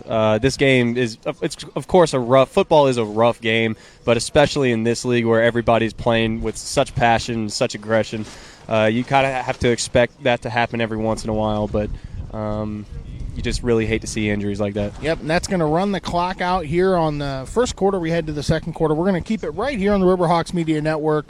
Yeah, you just hate to see that happen. It looks like I was getting some word from the sideline that it could have been a dislocated knee. From a guy that's had a knee injury, it's just terrible to experience. We wish all the best for him, and I would assume he's not coming back today. Yeah, that's unfortunate. We're getting more word from the sideline that it didn't look too pretty. So for him and his family and the team, we're sorry about that. That's unfortunate. Yep, but at the same time, that's part of the game. This team's got to move on. Next man up for the running back. I'm not exactly sure on the roster who that would be for the Express, but, of course, next man up. Well, and I tell you what, it's always next man up in any football team, but especially when you're playing with guys that have full-time jobs and families. It's the risk that you take playing this violent game. 8-man football is no stranger to that. A lot of violent players in this league, and again, we talked about the field conditions earlier on in the pregame. It just hasn't gotten any better, and it's not going to get any better. So here we go. We're on a third down. Full back to the right, single back deep from Marbury as he awaits the snap. Looks like the Riverhawks going to show a little bit of pressure. Going to come off the sideline, barely gets it off in time. He's out of bounds. Oh, I'm sorry, incomplete pass, and that's going to bring up a fourth down. I love the pressure that they sent on that quarterback, and it looks like that's going to be the game plan for the entire day for the Riverhawks. They're definitely going to just keep sending that pressure. That quarterback is walking off the field. You could barely see his number, and don't expect that to change anytime soon. Yeah, I'm not sure if the Express plan to go for it here on fourth down, but that's something you want to watch. Are they just going to play the fourth down game all day, or what? Well, with the wind, maybe punting won't be a good idea. It looks like they're going to go ahead and punt this one away. Yep, looks like they're going to punt it deep here. And so let's see if we can get a run back to start the year. That would be a fun way to start the year. Diallo. Very bad punt coming towards our sideline, and that maybe went, 10 or 15 yards? Well, you could tell that they definitely tipped that at the line. There was full pressure coming from the line from the start, and there was no doubt that ball was definitely tipped at some point. All right, you've had a couple of drives now, a lot of mistakes on both sides of the ball, but again, you're unscathed. It's still 0-0 here early on in the second quarter. Riverhawks football here on the Riverhawks Media Network. What does Kyle Franklin have to do to kind of rally his team together? Well, I think that the fact that he finally completed a pass, that means more to a quarterback than you finally feel like, okay, we could do this, we could get this done. What I want to see more now is establish a run game.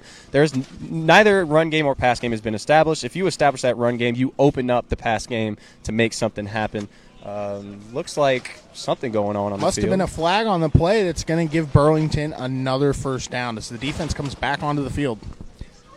Well, like I said, mistakes. People just keep making mistakes, and it's starting to cost the Riverhawks. They need to learn real quick how to fix that. Yeah, you're right, partner. It's the little things, and right now neither team is really doing the little things right. Granted, the field conditions and the weather isn't the greatest, but you have to learn to overcome those things. Yeah, whoever's going to overcome is whoever's going to win this game, and so far neither team is overcoming at the moment. All right, here we go. First down and 10 for Burlington. Another shot at life, and well, it looks like the punt team is still out there right now. I can't tell if that's a fourth down. It's a fourth down. This is a punt. They're going to punt it again. He's back. They lost the ball. Who's on top of it? They're scrambling. Who is on top of the football? It is just absolutely pandemonium there. And that's going to be a Riverhawks football. There's a game of hot potato out there. They really could not fall on that football. You could tell, though, all the players were slipping and sliding trying to get to that ball. But, hey, you love to see it. It's first down for the Riverhawks. Let's see if this offense can get out there and make partner, something I tell happen. you what, I count that as a turnover, and that turnover is brought to you by the Ronald McDonald House Charities of Eastern Iowa and Western Illinois, helping families with sick children, give them the support that when they need it most. First down and 10 for Muscatine, and they are on the other side of the 50. First time we've been able to say that today. Well, like I said, I want to see them establish a run here. That way they can open up the passing game. That way we could get some play-action passes and some deep passes over the top. And I said 50. I meant 30. Excuse me. This is a shorter field, 8-man football. Yep. Bear with me. Not everyone's used to that. Looks like he's going to have dual backs. Franklin's going to await the snap. Come on, guys. Let's get a push here. Burlington showing pressure up front. It's going to be a handoff to Areo Greer. Heads up the field. He's going to get about a gain of... They're going to keep pushing the pile. Keep pushing him, big man. Great first down play. Great first down run. That's exactly the kind of thing I wanted to see. Establish the run, and that was some old-school ground-and-pound football. Push the pile, get the first down. Honestly, he was one arm tackle away from breaking for a few more yards. He just got lucky. A defensive lineman got lucky sticking an arm I tell you out what, there. number 25, Areo Greer, AG as his teammates like to call him. He's an absolute workhorse there at the back position. Between him, Zach Minch, and Laji Diallo, they are just stacked. And that's why I figured with the muddy conditions that they would run the football more today. Absolutely. I want to see them carry the rock a little bit more. All right, here we go. Second down and short for Muscatine. Looks like he's got a single back to the left, receivers to the left and right. Franklin awaits the snap. Takes the snap, looking. He's got nothing. He's going to fire it to the end zone. And it's incomplete. Very, very close play there. Well, he had to roll out, and throwing on the run is never tough. But honestly, he put that ball exactly where he needed to be. He put it to where only his receiver could catch it. I did not get a chance to see who. Number 5, Lorenzo Sims, almost came up with the first touchdown of the year. Yes, absolutely. But he put that ball right where he needed to put it. No defender was getting to it, and he was just trying to make a play happen. I'd like to see him be a little bit more careful with his passing selection there, but at the same time, good play making by Kyle Franklin. Yep, here we go. Third down and short. Looks like they're changing up some personnel there. Areo Greer comes off. Dowell Jr., number 29 comes on. Very pivotal third down. I think if the Riverhawks can just open the floodgates one time, it'll pump the team up, pump the sideline up, and it'll be all steam ahead from there. No pun intended. We are playing the Express today. Third down, Franklin with a single back, 2 receivers to the left, 1 to the right. He's going to await the snap. Motion from right to left. It's Dowell, and that's going to be... Offside. Riverhawks moved first. They got to have more patience than that. I understand you're excited. Looks like they had a big play planned or something, but just mental mistakes there. 10 minutes, 12 seconds left in the second quarter. If you're just joining us, nothing ball game. A lot of mistakes on both sides of the ball for a lot of reasons. It looks like, we're just not really full steam ahead yet in terms of discipline. And in terms of play calling, the play calling's been a little off. That's nothing against Martin Barnhart and Eric Johnson. They're just not finding the right plays to really move the football. I would like to see them continue to go back with the run. You look at that offensive line, Raekwon Jefferson, Bobby Smith, Brandon Bourgeois, big boys. Move that pile. You showed it with that Greer run a couple of plays ago. You'd sure like to see him do it. Back to third down here. Looks like we got 2 receivers left, 1 to the right, single back to the left for Franklin. Making his calls, making his reads, making adjustments. Looks like Dowell's going to go from left to right on the motion. As he awaits the snap, takes the snap. Oh, nice little pitch there. Is that Areo Greer? That's not Dowell, that's Greer. And Greer continues to push the pile. What an absolute monster. And that should be a high-tech signs first down. That was definitely not the play call they were going for. That little pitch almost looked like luck. I couldn't tell if it was going to be a pass play or what. But, what was that? Diallo making the run, pushing forward, pushing through, breaking some tackles. Not exactly an ideal way to get the job done, but, hey, it got the job done. I tell you what, I think Eric Johnson, Martin Barnhart, and company smell blood in the water. They're moving quickly. I don't know if Burlington knows what to do on defense here. They're showing a little bit of pressure. Franklin under center for the first time. Takes the snap. He's going to push the pile forward, and I think he got it. That was a 4th down play, and that is a high-tech signs first down. I'm getting these wrong all day, brother, but I promise over the course of this season I'm gonna get better at it. That's okay. There's no lines on the field to be seen anymore. It is muddy as hell. You cannot see anything going on there, but I love how they established an up-tempo there to get the first down move. Looks like they got some movement going on the sideline right now. They need another clean ball, but like I said, I love that tempo. Hopefully they could keep that going. I'd like to see a faster moving offense and keep And the I'm not Burlington sure what Express they're on their doing with the heels. game balls, but I heard Kyle Bass say the ball's looking a little slick, and it's going to be a timeout here. We're going to keep it right here for now here on the Riverhawks Media Network. Early second quarter, that field, I tell you, is getting really torn up. If you look at Kyle Franklin's face right now, he probably just took a mouthful of mud. He's not looking too happy, but definitely looking like there's some wear and tear going on in these players. Now, obviously, in this game. Muscatine plays at home at Muscatine High School on the practice field turf. We won't have to experience this for the next few weeks. 3 straight home games. I think the Midwest Hawks, champion Peoria Punishers coming to town the week after that, and then the Quad City Nighthawks on the 16th of May, a rivalry renewed there between the Quad Cities and Muscatine. Here's my question for you, since we're going to keep it right here. What has been the biggest sign that both teams not necessarily didn't come ready to play, but for whatever reason, nothing's really firing right now? Obviously, just penalties, man. I mean, I think everybody was so fired up and focused on just getting the chance to hit one another that everybody is just anxious to get the play going. So we're seeing a lot of offsides. We've seen a roughing the passer. We've seen a lot of penalties here, and that's the sure sign of what is going on through these teams' heads. 8:37 left in the second quarter. First down and goal for Muscatine. Let's punch it in here, boys. Franklin looks, waits a snap, fires to the end zone. Incomplete. And that is an incomplete pass. Pressure on the quarterback right there forced him to get rid of the ball quicker than he needed to. It forced him to make a kind of a softer throw. If he would have thrown it a little bit higher, it was more of a chance for that 50-50 jump ball. But not much to do there. The defender was ready to make the stop. I tell you what, if I was Martin Barnhart, I would just continue to try to punch it on the ground. The passing games, for the field conditions and the weather, it's not really showing outside of maybe the Shea Mundine completion there a couple of drives ago. That was a pretty solid gain. Second down and goal, Muscatine. Midway through the second quarter here on the Riverhawks Media Network, Muscatine looking to punch it in for the first time this year. Franklin back to the right and deep. Hands it off. It's Laji Diallo. Pushes up the field. And he's in! Touchdown! There's that running Muscatine! game that we wanted to establish early on. That's awesome. That was perfect blocking up the middle. He found the open hole in into the secondary, and he just worked his magic right there. And that is the first touchdown of the season. Super excited to see that for the Riverhawks. Hopefully they could build on that right there. And that touchdown's brought to you by Boonies on the Avenue. Boonies on the Avenue, over 27 big screen TVs and a family fun atmosphere. Be sure to catch the next big game or the big night out at Boonies on the Avenue in Muscatine. Well, we talk about that big offensive line you were talking about, and you love to see that right there with them getting a big old push up front to make that play happen. Now, here's where we're going to be kind of conflicted. You can go for 1 or 2, depending on the yardage, the distance to the goal. Not sure if Muscatine's going to go for 1 or 2 here, so maybe when we hit a quick break, we can ask someone on the sideline if it's a 1-point play or a 2-point play, assuming that they get it.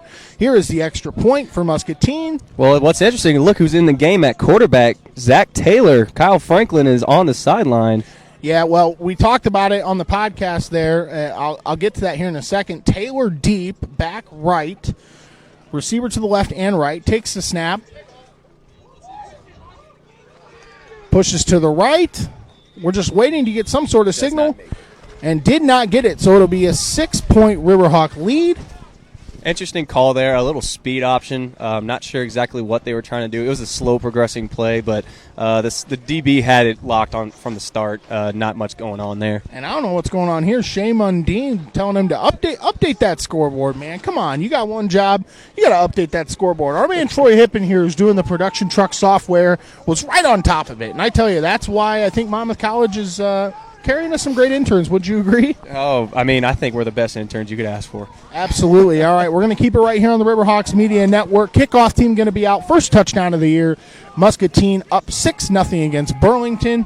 And, hey, if you're the Riverhawks defense, keep doing more of the same. I think the pressure's been good. Pressure to Marbury, the quarterback's been good. And they're shooting themselves in the foot, Burlington, on offense. They had the opportunity to get multiple, 2-3 drives there inside the Riverhawks 25, an opportunity to get some points, and they haven't been able to come away with it. So good job by the Riverhawks offense getting on the board. And looks like we're going to have some personnel changes here on kickoff. Special teams coordinator Alan O'Toole, absolutely great job coordinating this unit. Absolutely, and hopefully we get to see some big special teams plays when we get on kickoff return and punt return if they get a chance, if there's no more fumbles. But going back to the defense real quick, if they continue to apply pressure like they've been applying, they're going to win this game easily. The secondary hasn't really had the chance to be tested yet, so hopefully when that time arises, the cornerbacks and safeties will be there to make the plays happen. Also, Burlington shooting themselves in the foot. If it's going to keep on happening, they're going to be in for a long second half come soon. Yeah, you're absolutely right here. Waiting for the kickoff.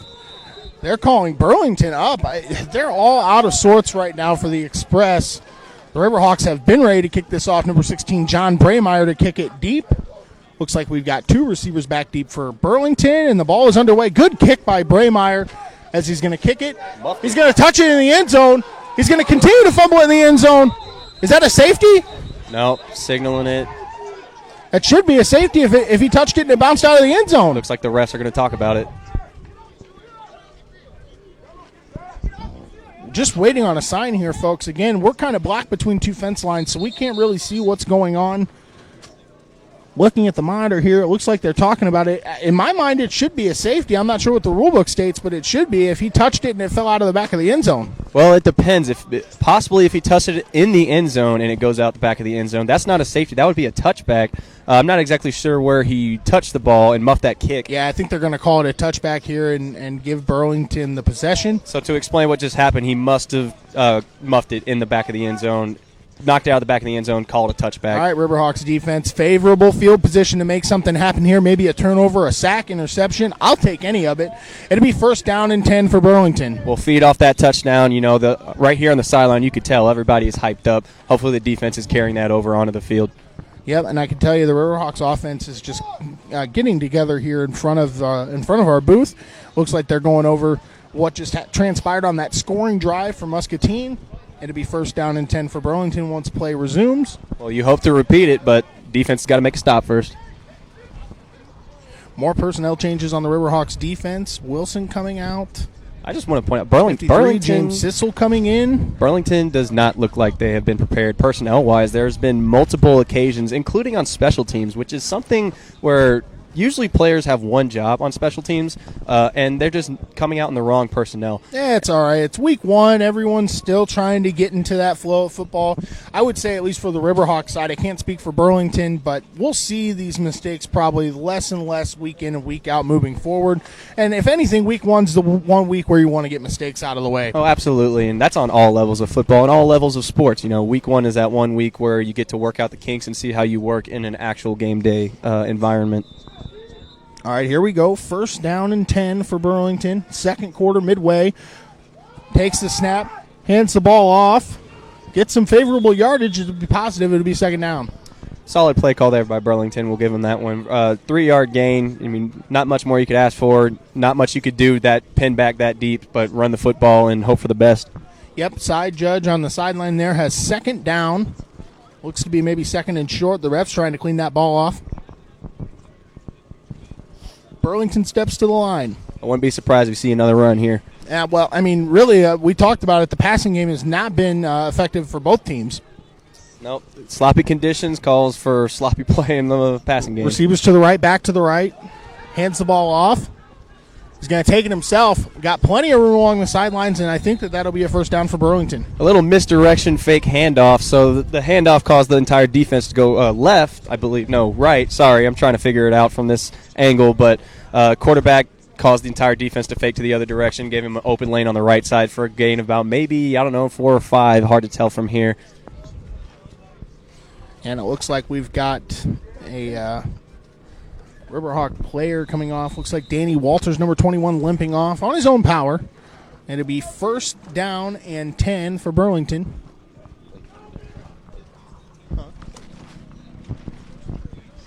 Oh, excuse me, 3rd down. Thank you, partner. Hey, you're the one that can see better than me, so I'll just wait for your word for it. Well, I can't see much better than you, but, I'm doing my best. Well, it's got to be 3rd down and short, I would assume, as the Riverhawks dig in here, trying to get another stop. Snap.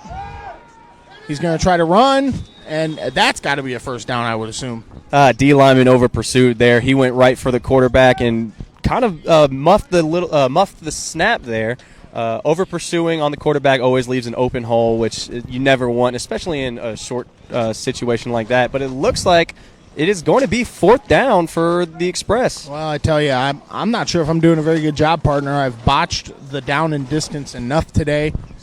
I don't think it's just you botching. I think everybody's kind of having a hard time keeping up with what's going on. I think we gotta get a better view for next week, don't you say? We'll work on it. We'll work on it. Like we said, week 1, we're figuring it all out right now. We'll work on it here. It's going to be 4th down and short for Burlington. The Riverhawks defense looking to dig deep here and get a turnover yet again and give the offense good field position, effective field position, favorable field position for their next possession. And it looks like we're going to have a timeout here. Let's cut to a quick break here on the Riverhawks Media Network. We'll be back for this critical 3rd down in just a moment, folks. The Quad City Insulators. With over a decade in home comfort, the Quad City Insulators exist to serve the needs of their homeowners, architects, farmers, and business owners. The amount of money that is wasted due to heating and cooling loss has created a strong demand for not only their superior products, but superior workmanship. They can be contacted at 309-373-0505 and are proud sponsors of the Muscatine Riverhawks.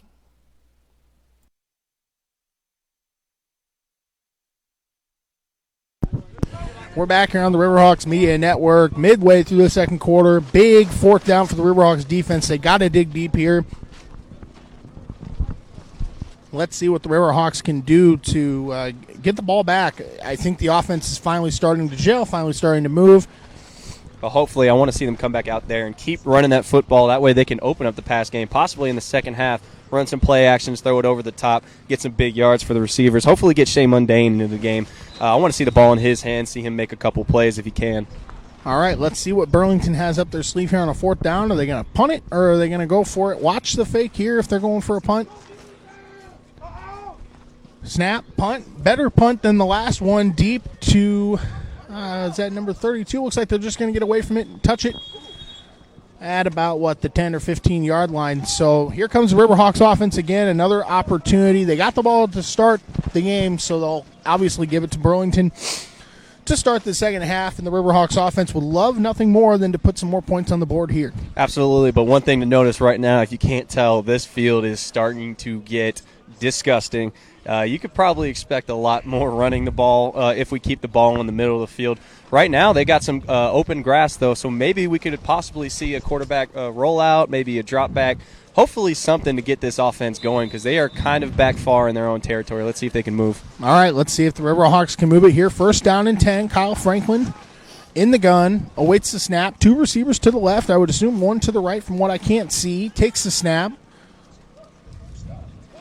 Run to the right side here. What was that? Number 4, Zach Minch.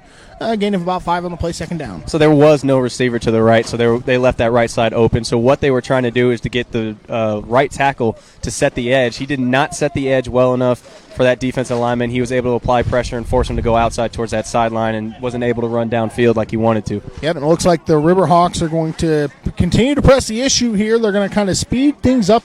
Second quarter, can't see the clock from here. Maybe 5 or so minutes to go. Franklin out of the gun. Motion from left to right. Motions back to the left was number 4, Zach Minch. Takes the snap. Muff snap. Throws it. Caught. And I think that was number 4, Zach Minch on the motion. It'll be a high-tech science 1st down. So right there, it looked like they wanted to go deep, but after he muffed the snap, caused him to hit his check down, Zach Minch. However, never doubt that check down. That will get you more yards than you think. So right there, he was able to get a good solid gain of 6 or 7. Brings up about second. It looks like they're saying it's 2nd down, but I thought that would be 1st down, but granted, I haven't been able to see that from the start. They're calling it 3rd down now. No, or 2nd down. I don't know. 2nd down. I don't think that person's ever done the side judge thing. And I'm not judging because this is my first time calling a broadcast, and I'm sure I botched it. But we're happy to have you here on the Riverhawks Media Network. Oh, and that's another going to be a false offsides. start. I'm telling you, the small things, the little penalties, we're going to talk about it at half. Yep. It's really making an impact on this game. And you just hope the Riverhawks can kind of wake up. Everyone takes a breath and gets it together for the second half. Yeah, gets it together for this drive. Yep, that time Brandon Bourgeois missed a snap count. You could tell Kyle Franklin's starting to grow a little frustrated with those little mistakes they're making, but there's a chance to clean that up here pretty soon. Hey, listen, real quick before this second down play, we don't have a Pam Oliver. I did see Danny Walters on the sideline down there. Running back and forth, he should be good to return to this game here on this second down. Another muffed snap. AG, Ario Greer, gets about a gain of 2. And it's going to be third down. Well, anytime you muff a snap, you throw off all the timing of the play because the offensive line are told that they need to hold a man for a specific amount of time. And then you're also not getting the ball to your running back, who also has a specific timing he needs when you're doing a handoff. So just anytime you muff a snap, have a bad low. I think that was a low snap. It wasn't really on Franklin. Anytime you have a snap like that, it's really just going to throw off everything from the start. It's going to be third down and long. I believe in the MAFL, partner, if you see these cones here, that's where they have to go. I've been out of the game for a couple years, so again, everyone at home watching here on the Riverhawks Media Network, bear with me. My partner and I will continue to get better here on third down. Looks like we've got a receiver to the left, 2 receivers to the right, no back. Franklin, Diallo was out of my line of sight. He's going to get maybe a yard, and that would be generous. It's going to be fourth down, and I think they're going to have to punt the football here. Well, it looked like Raekwon Jefferson just got beat man-to-man on the offensive line. Not much he could do there. You could tell he was turned around a little bit, and Diallo ran right into Jefferson, which really kind of just threw everything off once again. So fourth down, let's see him punt it away here. My recommendation here on fourth down, protect the football at all costs. We got a single back deep for Burlington. It looks like John Braymeyer is going to punt. Let's hope he can get his hands onto the football here and get a clean kick away. More personnel switches here for the Riverhawks, holding things up, but we're good to go now. Fourth down. Oh, it was a muff punt, and it's going to go. It's going to go maybe 15 yards. Maybe that'd be generous. Yeah, there was definitely a hand on that ball. They just applied too much pressure. It was a muff snap as well, and then the big man, number I don't even have his name on my list, able to get the ball and try to run it himself. I mean, hey, good for you, big man. Anytime you get the chance to run the ball, take it to the crib. I tell you what, for the Riverhawks, that would have been a good chance at a turnover. And Burlington, another opportunity here on the Riverhawks side of the field to make something happen and tie this ball game up. The Riverhawks defense has done a very good job at just mitigating the mistakes and capitalizing on Burlington's. Absolutely. Let's see them keep going with this. Burlington with some better field position than what they've been allotted for the last few drives. Another injury update. I don't see Danny Walters out there. I think he's still working out that ankle issue here on the sideline. It'll be first down, maybe a few yards. I can't really see the down and distance cone from here. But it's a first down for Burlington. The receiver's going to motion out to the left. Looks like we got 2 to the right, single back to the right for Marbury. Takes the snap, fakes the handoff, almost lost the football there, and very minimal gain of 1. It'll be second down.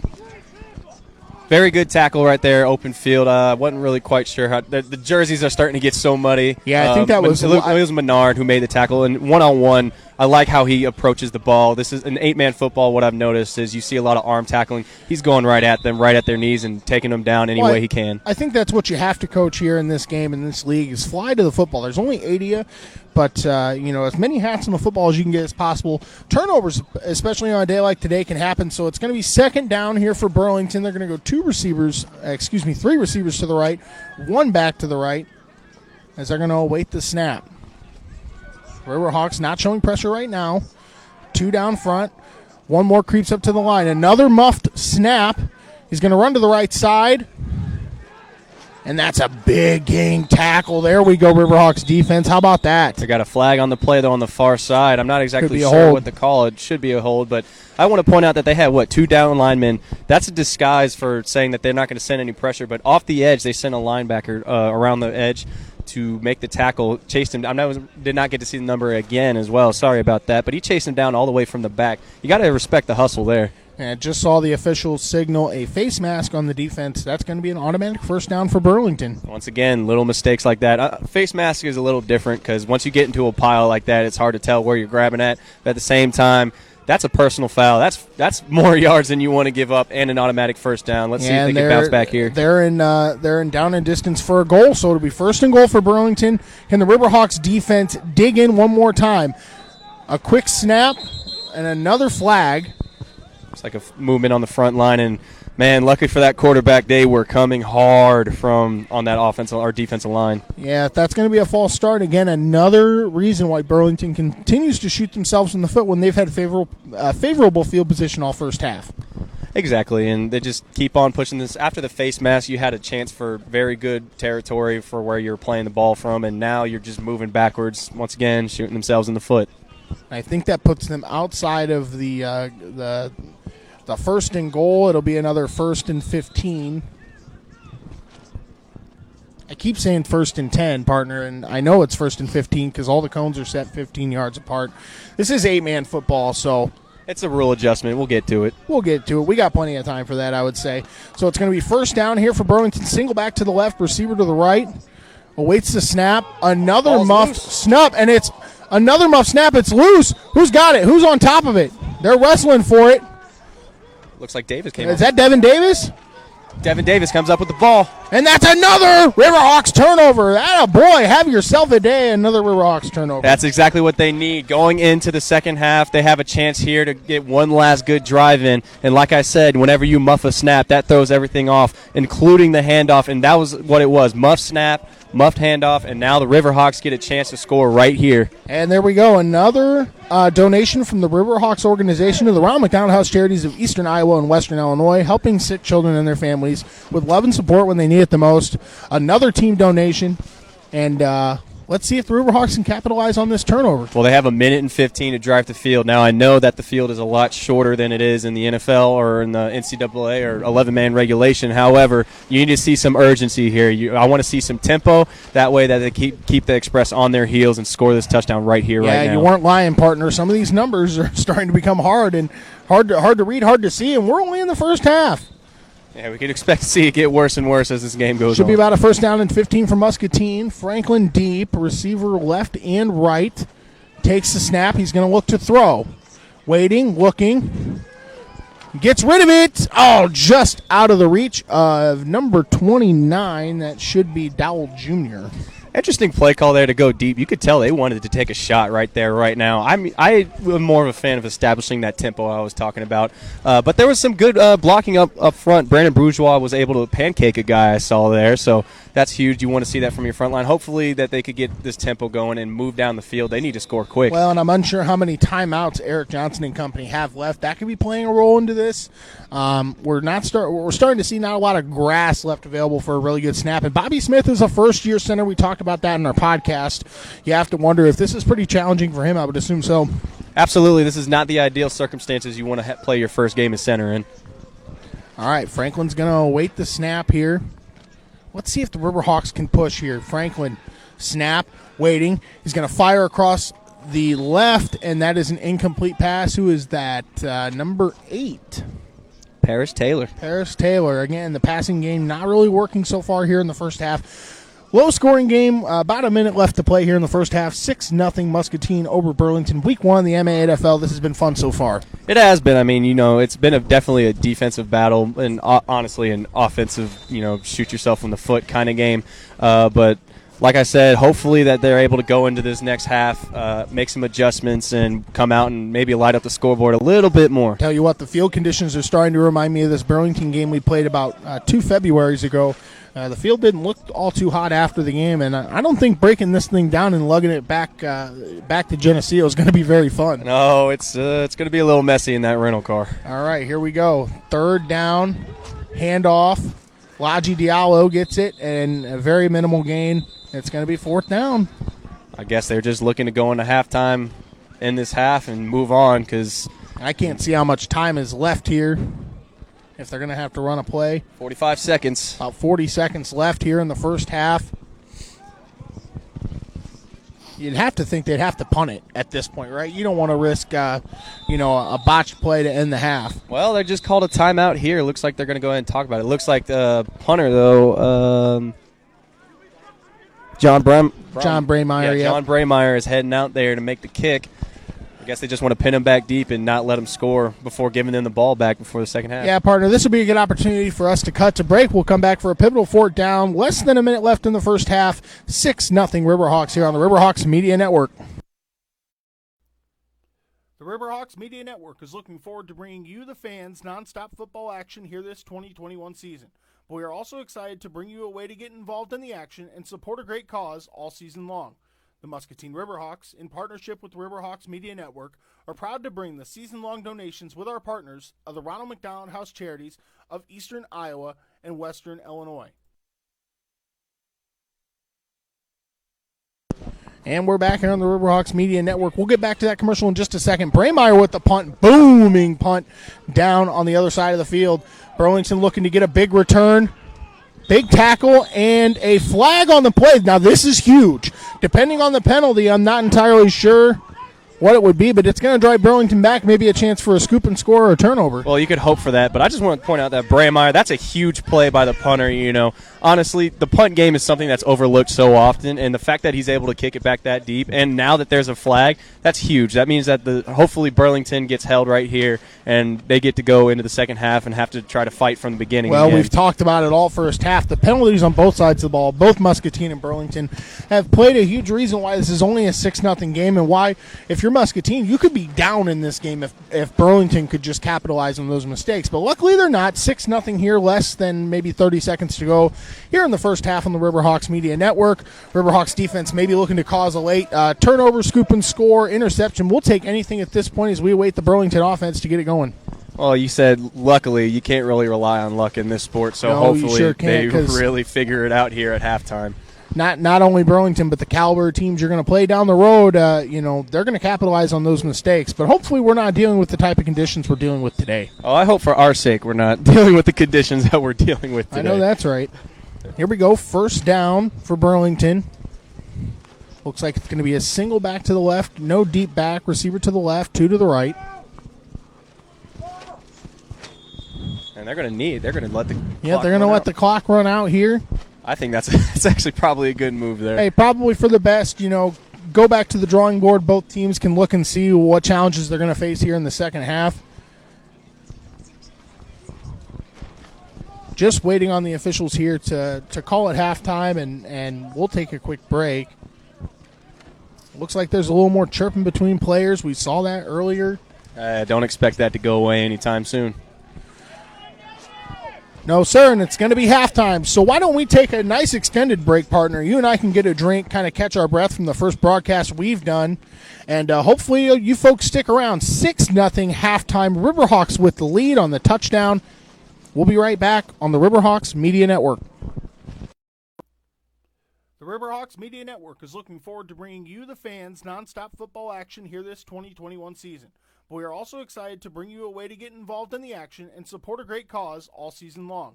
The Muscatine Riverhawks, in partnership with Riverhawks Media Network, are proud to bring the season-long donations with our partners of the Ronald McDonald House Charities of Eastern Iowa and Western Illinois.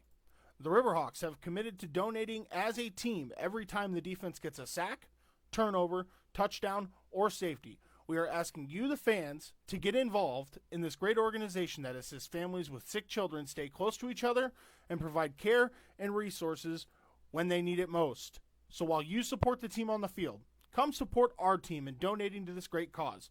More information can be provided across all of our social media platforms or by visiting gf.me/u/ZPNWMM. Thank you, the fans, for all the support you've given the Muscatine Riverhawks over the last 5 years.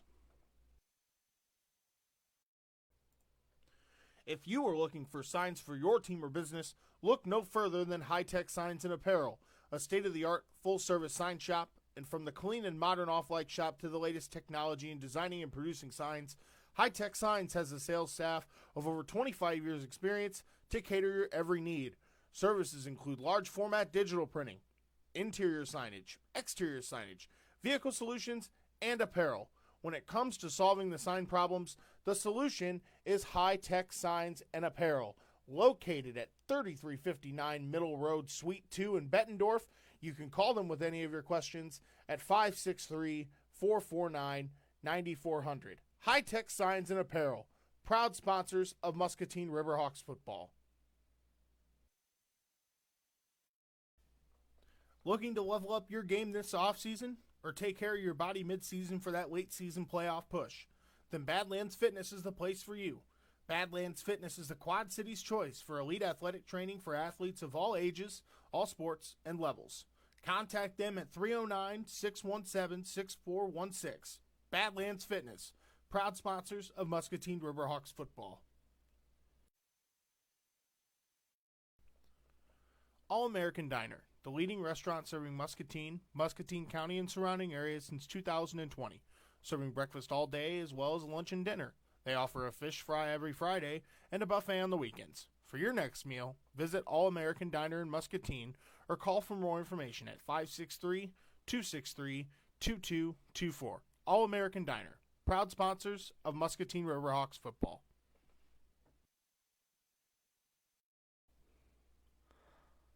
Holler's Bar and Grill. Food to drool over and entertainment to make you dance. This is what you would imagine in a Quad Cities bar, and Holler's Bar and Grill is just the place to have it. Serving happy hour every day from 3 to 5 p.m. with daily drink and food specials. They also deliver. Contact them at 309-277-9028. Holler's Bar and Grill, proud sponsors of Muscatine Riverhawks football.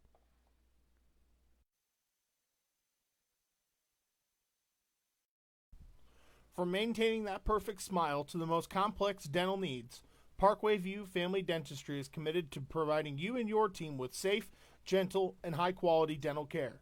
Sensitive to your needs, it is their goal to make you feel comfortable visiting their practice while providing the best possible care. Open 8 a.m. to 4 p.m. Monday through Friday. More information can be provided or schedule an appointment by calling 309-792-0513. Parkway View Family Dentistry, proud sponsors of Muscatine Riverhawks football. If you are looking for a place for fellowship and worship with great people, look no further than River City Church, welcoming those from all walks of life and faith with 2 Sunday services at 9 a.m. and 11 a.m. in Moline and 10 a.m. in Milan. More information can be provided by calling 309-764-5685 or 309-558-0065. River City Church, proud sponsors of the Muscatine Riverhawks. And we are back here on the Riverhawks Media Network. Halftime, Burlington and Muscatine, 6-0. Good guys. Let's go back to your keys to the game that you started off with. What did you see in the first half that you liked, disliked? Let's just break it down. Well, let's just go ahead and get it out of the way now. What I disliked, like I said, you wanted to play the cleanest game possible. Well, neither team is looking like they're doing that right now. Near the end, though, it looked like things were starting to pick up. However, both teams at some point are shooting themselves in the foot with all these penalties. You could tell that they are getting really chippy out there. They're starting to talk more and more as this game goes on. Well, we saw that early on, partner, on one of our breaks. Things got a little chippy on each sideline. Each sideline came out, and sorry, we had a guy that didn't know that we were live, folks. But here's the deal. Here's what I think, for this Riverhawks offense. I think you got to simplify things a little bit more. Back to the drawing board. The plays that will work, get the big guys moving. The other thing that I want to see, too, is just the penalties are killing both teams. I mean, we talked about it in the first half. Burlington, big opportunities there to score inside of Riverhawks territory, and penalties continue to drive them back. Of course, good for us, but if you're the Riverhawks defense, you got to be pretty happy with putting a goose egg up on the board in the first half. Absolutely, but like you said, you don't want to rely on luck to get you through this game. However, going back to the offensive side of the ball, one of my keys to the game was set the tone. I have not seen any tone setting at all for any drive. Now at this point, it's drive to drive for the offense, and they need to set the tone early by possibly getting a short pass out to receiver Shea Mundine or anybody. I'd like to see Kyle Franklin get into a rhythm to where he completes that first pass, get on the ball, move the ball downfield, complete the next pass. Also, I want the running game to be established once again. That drive where they scored, that's because that was a strong running game. There's a strong push up front by that offensive line. I'd like to see more of that. That establishes the pass within itself. So let's see that on the offensive side of the ball. Well, we talked about guys early on in the pregame, Bobby Smith, Raekwon Jefferson, the big boys up front, going to have to continue to push the tempo up front, minimize the penalties. Kyle Franklin gets into a rhythm. It feels like the Riverhawks defense is going to shore things up and make sure that they keep the Express out of the end zone. As this field continues to wear down, as we're seeing right now, it was all green here, folks, when we got here about 9:30 this morning. Now you're starting to see end-to-end, it's starting to get torn up a little bit.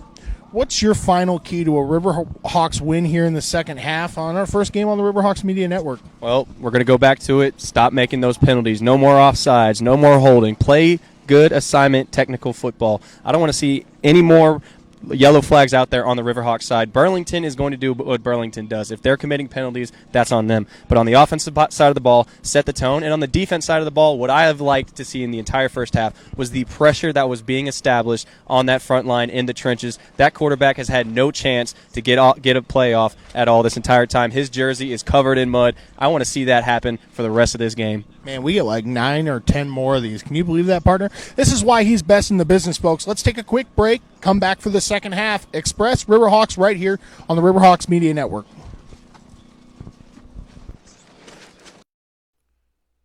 This is the portion of our broadcast where you can see your ad in our next upcoming podcast or live stream game. The Muscatine Riverhawks provide a wide variety of sponsorship packages to cater the needs of your business. More information on these packages can be provided to you from Kyle Bass or Eric Johnson, and their contact information is 563-299-8334 or 309-721-5560. We look forward to your support this season, and as always, go Riverhawks. No, you can see it in here. Have some critters bugging you and your home team or business? Call The Bugman, the top quality pest control service in Muscatine. Services include tackling ants, bed bugs, bees, cockroaches, fleas or mites, hornets, wasps, home inspections, and so much more. Give them a call at 563-554-2847. The Bugman, proud sponsor of the Muscatine Riverhawks. All right. We're back here on the Riverhawks Media Network. Diallo gets the ball, heads left, heads to the right. He breaks a couple of tackles, and he could go. He's to the 20, to the 10. Could go all the way for a Boonies Riverhawks touchdown. Man, I'm hungry. And what's this, folks? Change of events as Diallo's off the field. Looks like he's on Iowa Avenue in Muscatine. I think he said something about being hungry. He crosses the street. He jumps the curb. Oh, look no further. He's at Boonies on the Avenue. Let's head inside.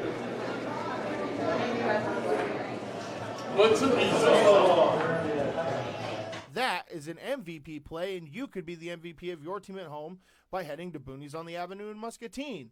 A family restaurant with over 27 big screen TVs, daily food and drink specials to cater the needs of any sports fan, from a rookie to a Hall of Famer. Looking for a night out or a place to watch the big game?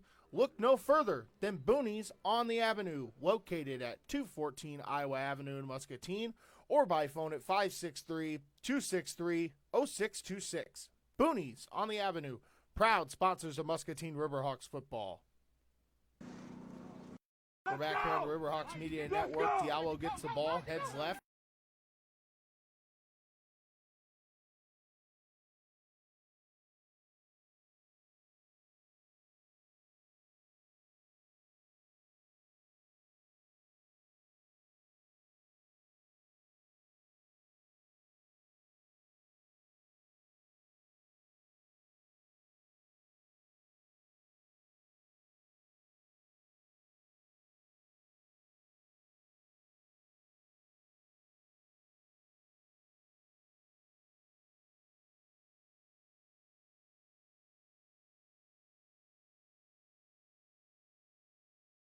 Media Network. Diallo gets the ball, heads left, heads to the right.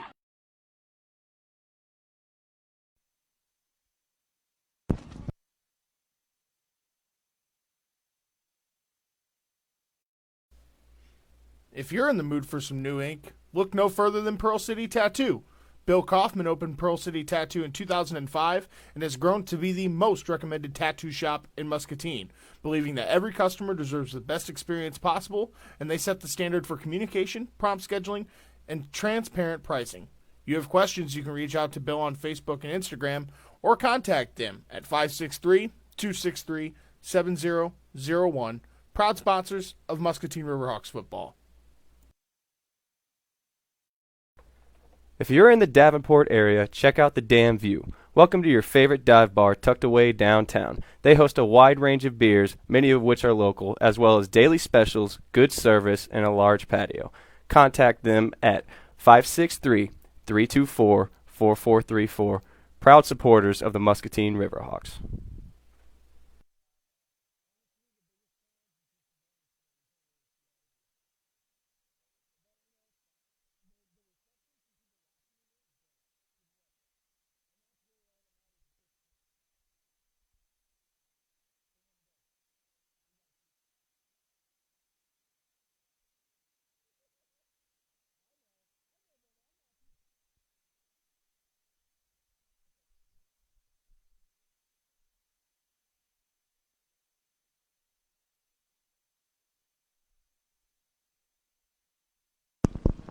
And welcome back here. Start of the second half on the Riverhawks Media Network. 6-0 Muscatine over Burlington. We talked about it at halftime. The mistakes on both sides of the ball. Got to clean it up. Okay, it's still very much a ball game for the Burlington side. And we saw that fire on the Riverhawks sideline at the start of the second half. I think they know that they can play at a different level. You're just unsure if the field conditions are playing a lot into that right now. Well, I mean, they're definitely going to play a lot, no matter who gets the ball first or what. But you could definitely tell on this sideline that the players are fired up. They're not satisfied with that first half. I mean, you know, who would be? And you could tell the coaches are fired up, too. Coach Eric Johnson really wanting to see more play out of his offense and his defense. Yeah, and if you're Burlington, here's the deal. It's only a 6-0 game. One score, you're back to a tied ball game. This is still very much a winnable game for them. We're hoping the good guys can pull this one out. Just getting ready to start the second half here. Braymeyer deep to kick. Looks like we've got two receivers back for Burlington here in the second half.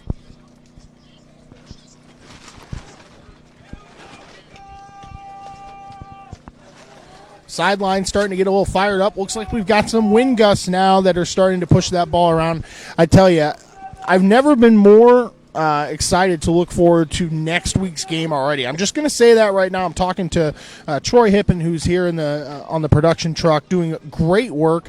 Zach Kohlberg on the camera. I'll do my thanks later and make sure to give you guys more credit than you deserve. Another. Well, looks like they just can't keep that football upright. A little windy out here, and it's been Just windy since we came out here around 9 o'clock. It's actually died down a little compared, but it's not much better. And you say we're ready for next week, but the team doesn't get to be ready for next week. They got another half of football. Let me clarify. I said give you guys more credit than you deserve. You deserve way more credit than I give you. Just want to make that clear to our viewers. I don't want them to think that I'm not a nice play-by-play guy to work with, because all of our interns here from Monmouth College are just great. Kickoff underway. Boom. Start of the second half. Burlington back deep to receive. Pushing up to the left. Cutting back to the right a little bit. And here we go. First down for Burlington. That's really the first kickoff return we were able to see. The last two have been muffed pretty hard, and same with the punt return. I tell you what, I don't know of another MAFL team that has a kicker like John Braymeyer that is consistent with kicking the ball deep. Obviously, that punt there midway through the first half looked like the snap was bad, but he's probably one of the best in the business. I've coached John. I've worked with John. He's absolutely fantastic. Happy to have him in the yellow and black. If you're joining us, just started the second half here, 6-0 Muscatine.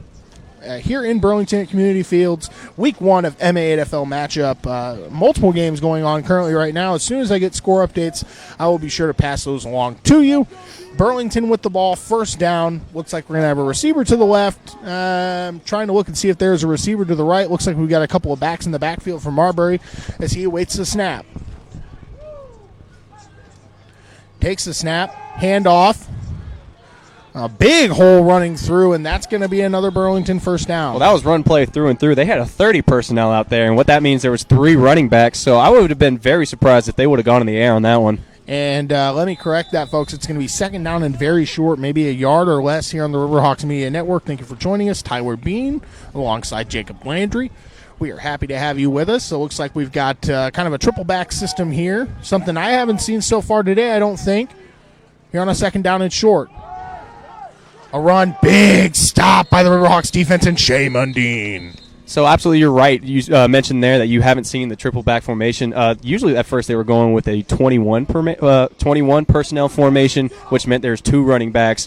Now they got that extra running back on the side. What that is going to do is allow an extra lead blocker to get out there on the edge. So maybe we might see some shaking up in the run game. So hopefully the defense can apply that pressure. You know, another guy to watch here in the middle, number 95, big boy Ken Faust. He looked fired up in pregame.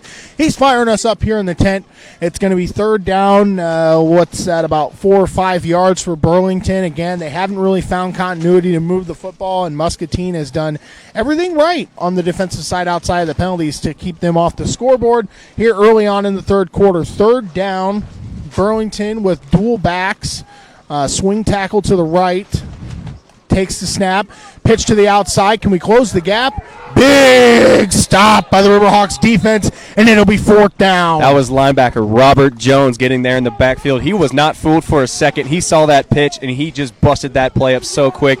Awesome play right there. Let's see if they could feed off that and get the ball back. Robert Jones, number 33, former Quad City Steamwheeler. Unfortunately, COVID last year, they weren't able to have a season, but he was one of the bright defensive ends there for the Quad City Steamwheelers, and we're happy to have him in the gold and black. It'll be fourth down for Burlington. Looks like they're back deep to punt. Can't really tell who's back deep. It should be, I think, 32. Kyle McKenna is back deep to return. Kyle McKenna back deep to return. Let's see if they can get the snap clean off here. The Riverhawks showing pressure. Yep, they're showing pressure. They're going to jump.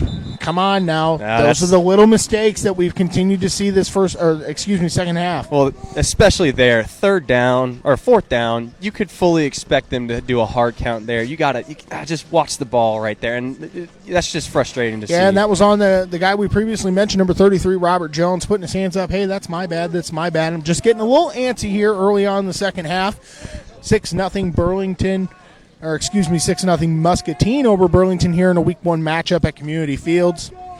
And it's still going to be fourth and maybe about 5 from my vantage point. Well, let's see if they switch up and try to go for it here. It looks like they're keeping the punt. It looks like they're going to punt it, but hey, of course, if you could trust yourself getting the snap off, watch the fake here, the direct snap.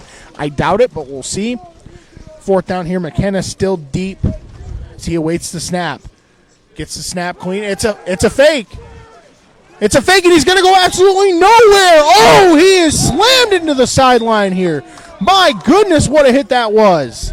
That was right in front of us. I think I got some mud on me from that one. Oh, man, that was really quite the hit. You hope he's okay. He definitely hit his head on the floor right there. Hey, folks, I used to play this game, but I've been out of the game for quite a few years. I almost wanted to hop the fence and get out of here. Let Troy handle the rest of the broadcast. Yeah, that was a little too close for comfort there, but, they got the stop nonetheless. That is going to be good for the Riverhawks to come back on offense. Let's see if they could get that tempo I was talking about established. Yeah, Riverhawks first down while we wait for them to call the play and get to the line.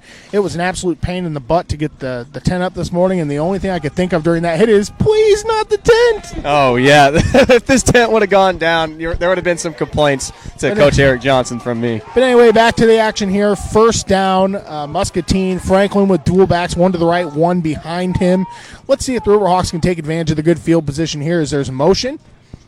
Franklin awaits the snap, takes the snap, hands off to Greer, and he's going to go absolutely nowhere. It'll be second down. Oh, give Burlington credit on that one. They got pressure in the backfield quick. Although the offensive line, a lot of assignments missed there, I could tell. It looked like a couple guys were lost. Raquan Jefferson was a little trying to lost see there. how much time is left. Maybe 8 minutes and change here in the third quarter of this week 1 matchup. Muscatine 6, Burlington nothing. Happy to have you with us. Tyler Bean, Jake Landry on the call. It'll be a second down for Muscatine as they're going to look to extend this lead, and you kind of wonder if you can extend this lead, is that going to hold in a game like this where it's just been so tough for Burlington to get anything going on offense? Well, I think if the Riverhawks start running away with it, they start scoring more. Burlington's been shooting themselves in the foot so much, it's going to be hard to come back. And plus, you can't throw the ball as well. It's hard to come back with a run game. Yep, here we go. Second down, dual backs, one to the right, one behind. Franklin, snap, handoff. Oh, he is stonewalled there. It'll be third down. Well, that's a shame because most of the blocking up there up front was really good. You like to see how they all got to the outside and got their man, except you can't miss one guy because he could blow up a play just as well as 4 or 5. So it's a shame that you had to miss that one block. It looked like you had a good play set up right there. Running back on the carry there was number 31, Nick Smith, just another running back in this offensive tool set for offensive coordinator Martin Barnhart. As he singles in the third down call, Kyle Franklin looking to get it here. I'd like to see this offense move a little quicker. There's a lot of time being spent in that huddle. You can't really afford that. If you really want this Express team on their heels, you could get away with it now with the conditions in the Express, but later on in the season, I'd like to see things pick up. They need to be running more plays for sure. Yeah, I'm with you 100%. It looks like the offense just trying to get things shored up here. On a third down, dual backs, one to the right, one behind, receivers to the left and right of Franklin as he awaits the snap. Might expect a pass play here. Making some checks at the line. No, it's going to be another run. Up the middle, he's got some room. Nick Smith continues to push, and I think that's very close to a first down. Let's see what they call it. Well, I mean, I try to, call my inner Tony Romo out to call the play before the play happened. But what I saw on there was more protection on the right side. And look, it looks like they're going tempo right here. That's exactly what I wanted to see. Up tempo. Hey, you called that right. You got plenty of time to make more predictions and call the play exactly. right. Fourth down and short for Muscatine. You got to get this one here. You almost have to. You got to get this one and keep the offense on the field as Franklin awaits the snap. Motion Mundine to the left. Franklin signals, waits, takes the snap.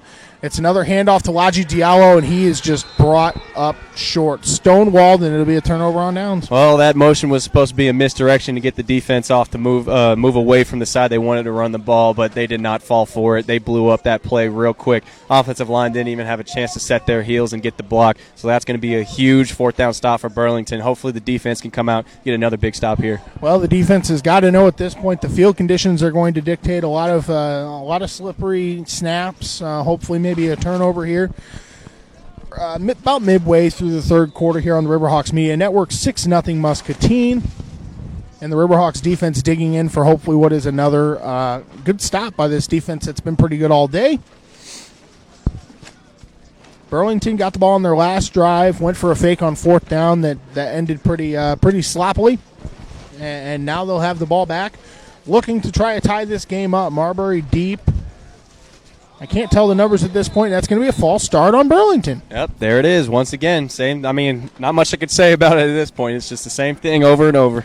Well, it's the same thing we've been talking about even in the pregame show. I mean, the mistakes will cost you at a certain point.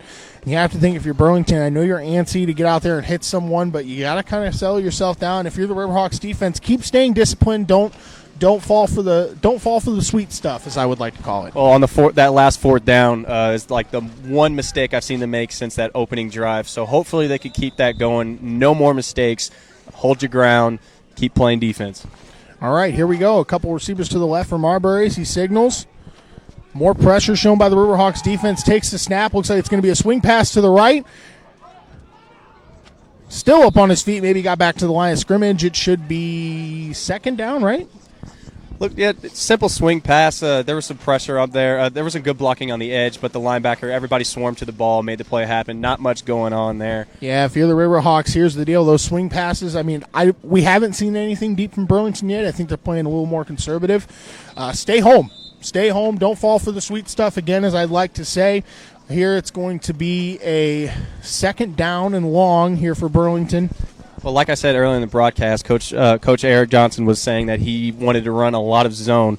Looks like today he has been able to run that zone every once in a while, but due to the conditions and the run-first game that they're approaching with at Burlington, he's probably switched to a little bit more of a man defense approach. He's going to show a lot of pressures. He's going to do a lot of different things to throw Burlington's offense off here. Nowhere.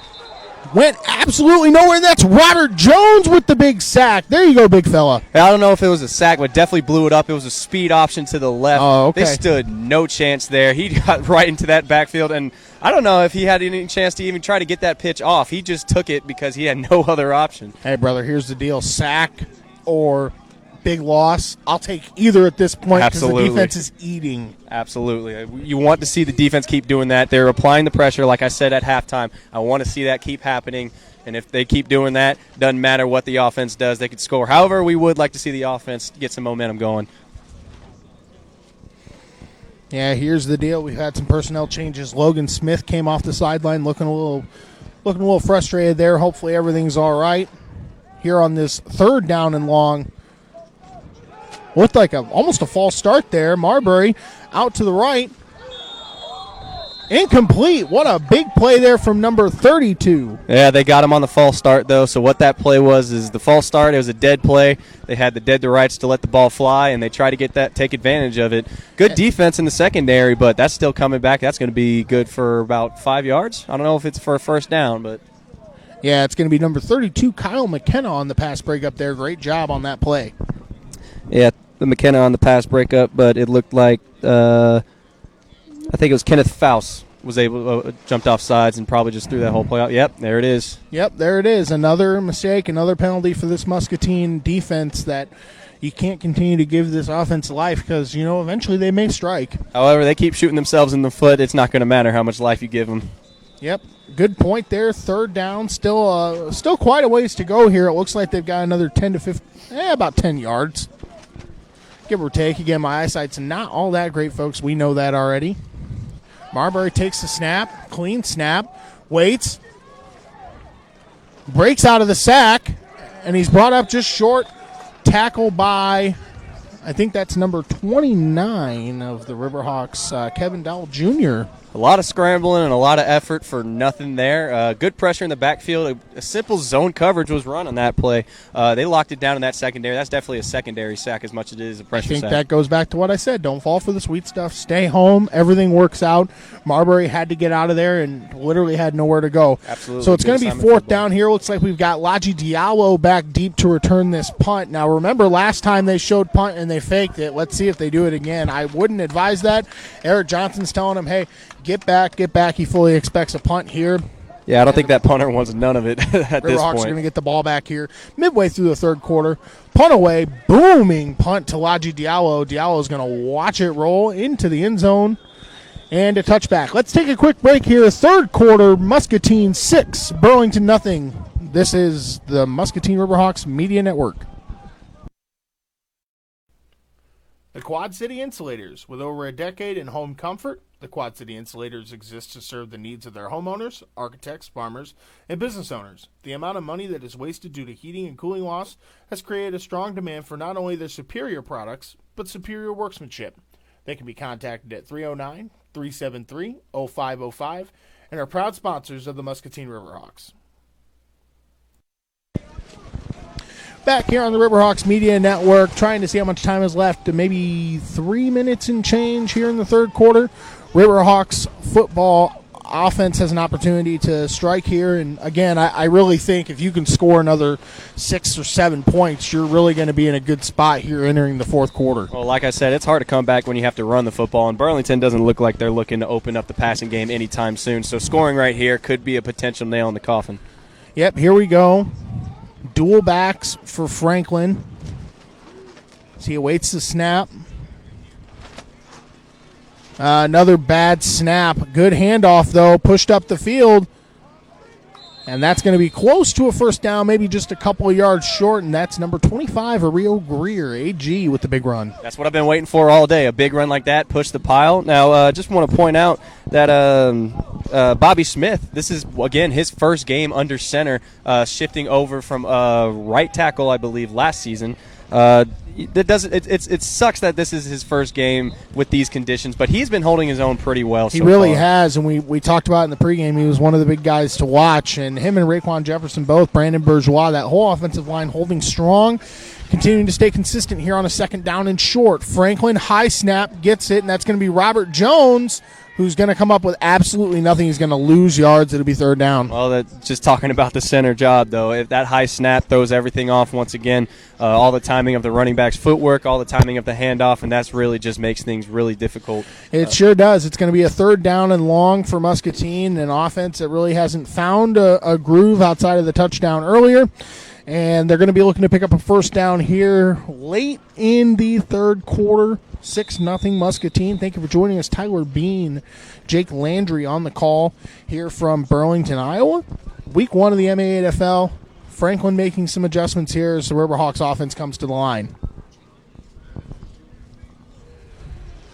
Franklin trying to keep his hands dry. See that towel there. Takes the snap. Hand off to Greer again. Greer's got an opening there really quick.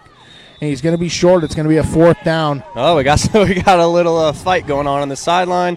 Refs break it up, but Greer is definitely someone who I want to see get the ball a little bit more. He's such a big back for this lead, and he just power through. He's been carrying entire piles on his back this entire game. Definitely want to see the ball in his hands more, especially this season. Hey, big pancake block there by number 43, Kelvin Thomas, was the one in front of our booth here that absolutely slammed him. Definitely got the Riverhawks fired up, though. You can see on the sideline they're chirping again. Well, and here's the deal. The Riverhawks going to go for it here on 4th down. They've got maybe 3 or 4 yards to go late in the 3rd quarter. Riverhawks Media Network. And it looks like Burlington's trying to pump their sideline up and get things pumped up. You'd really like to quiet that here with Riverhawks 1st down. Absolutely. Hope might see a little bit of the passing game, but why not give it back to Greer? And that's going to be a timeout. Coach Eric Johnson did not like what he was seeing. That's another timeout on a critical 4th down. Let's take a quick break. We'll be right back. Riverhawks Media Network. The Riverhawks Media Network is looking forward to bringing you, the fans, nonstop football action here this 2021 season. But we are also excited to bring you a way to get involved in the action and support a great cause all season long. The Muscatine Riverhawks, in partnership with the Riverhawks Media Network, are proud to bring the season-long donations with our partners of the Ronald McDonald House Charities of Eastern Iowa and Western Illinois.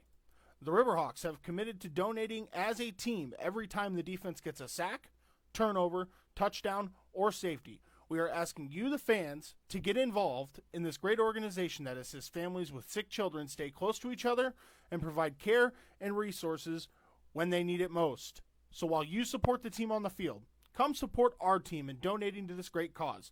More information can be provided across all of our social media platforms or by visiting gf.me/u/ZPNWMM. Thank you, the fans, for all the support you've given the Muscatine Riverhawks over the last 5 years. Network, big 4th down play here for the Riverhawks offense, trying to get something going, trying to stay on the field. And again, you have the opportunity to give field position back to Burlington. Don't want to do that here. We've got a down back to the right. Greer deep motion. Handoff. AG getting to the outside. He's got to get to the 1st down, and he's got it.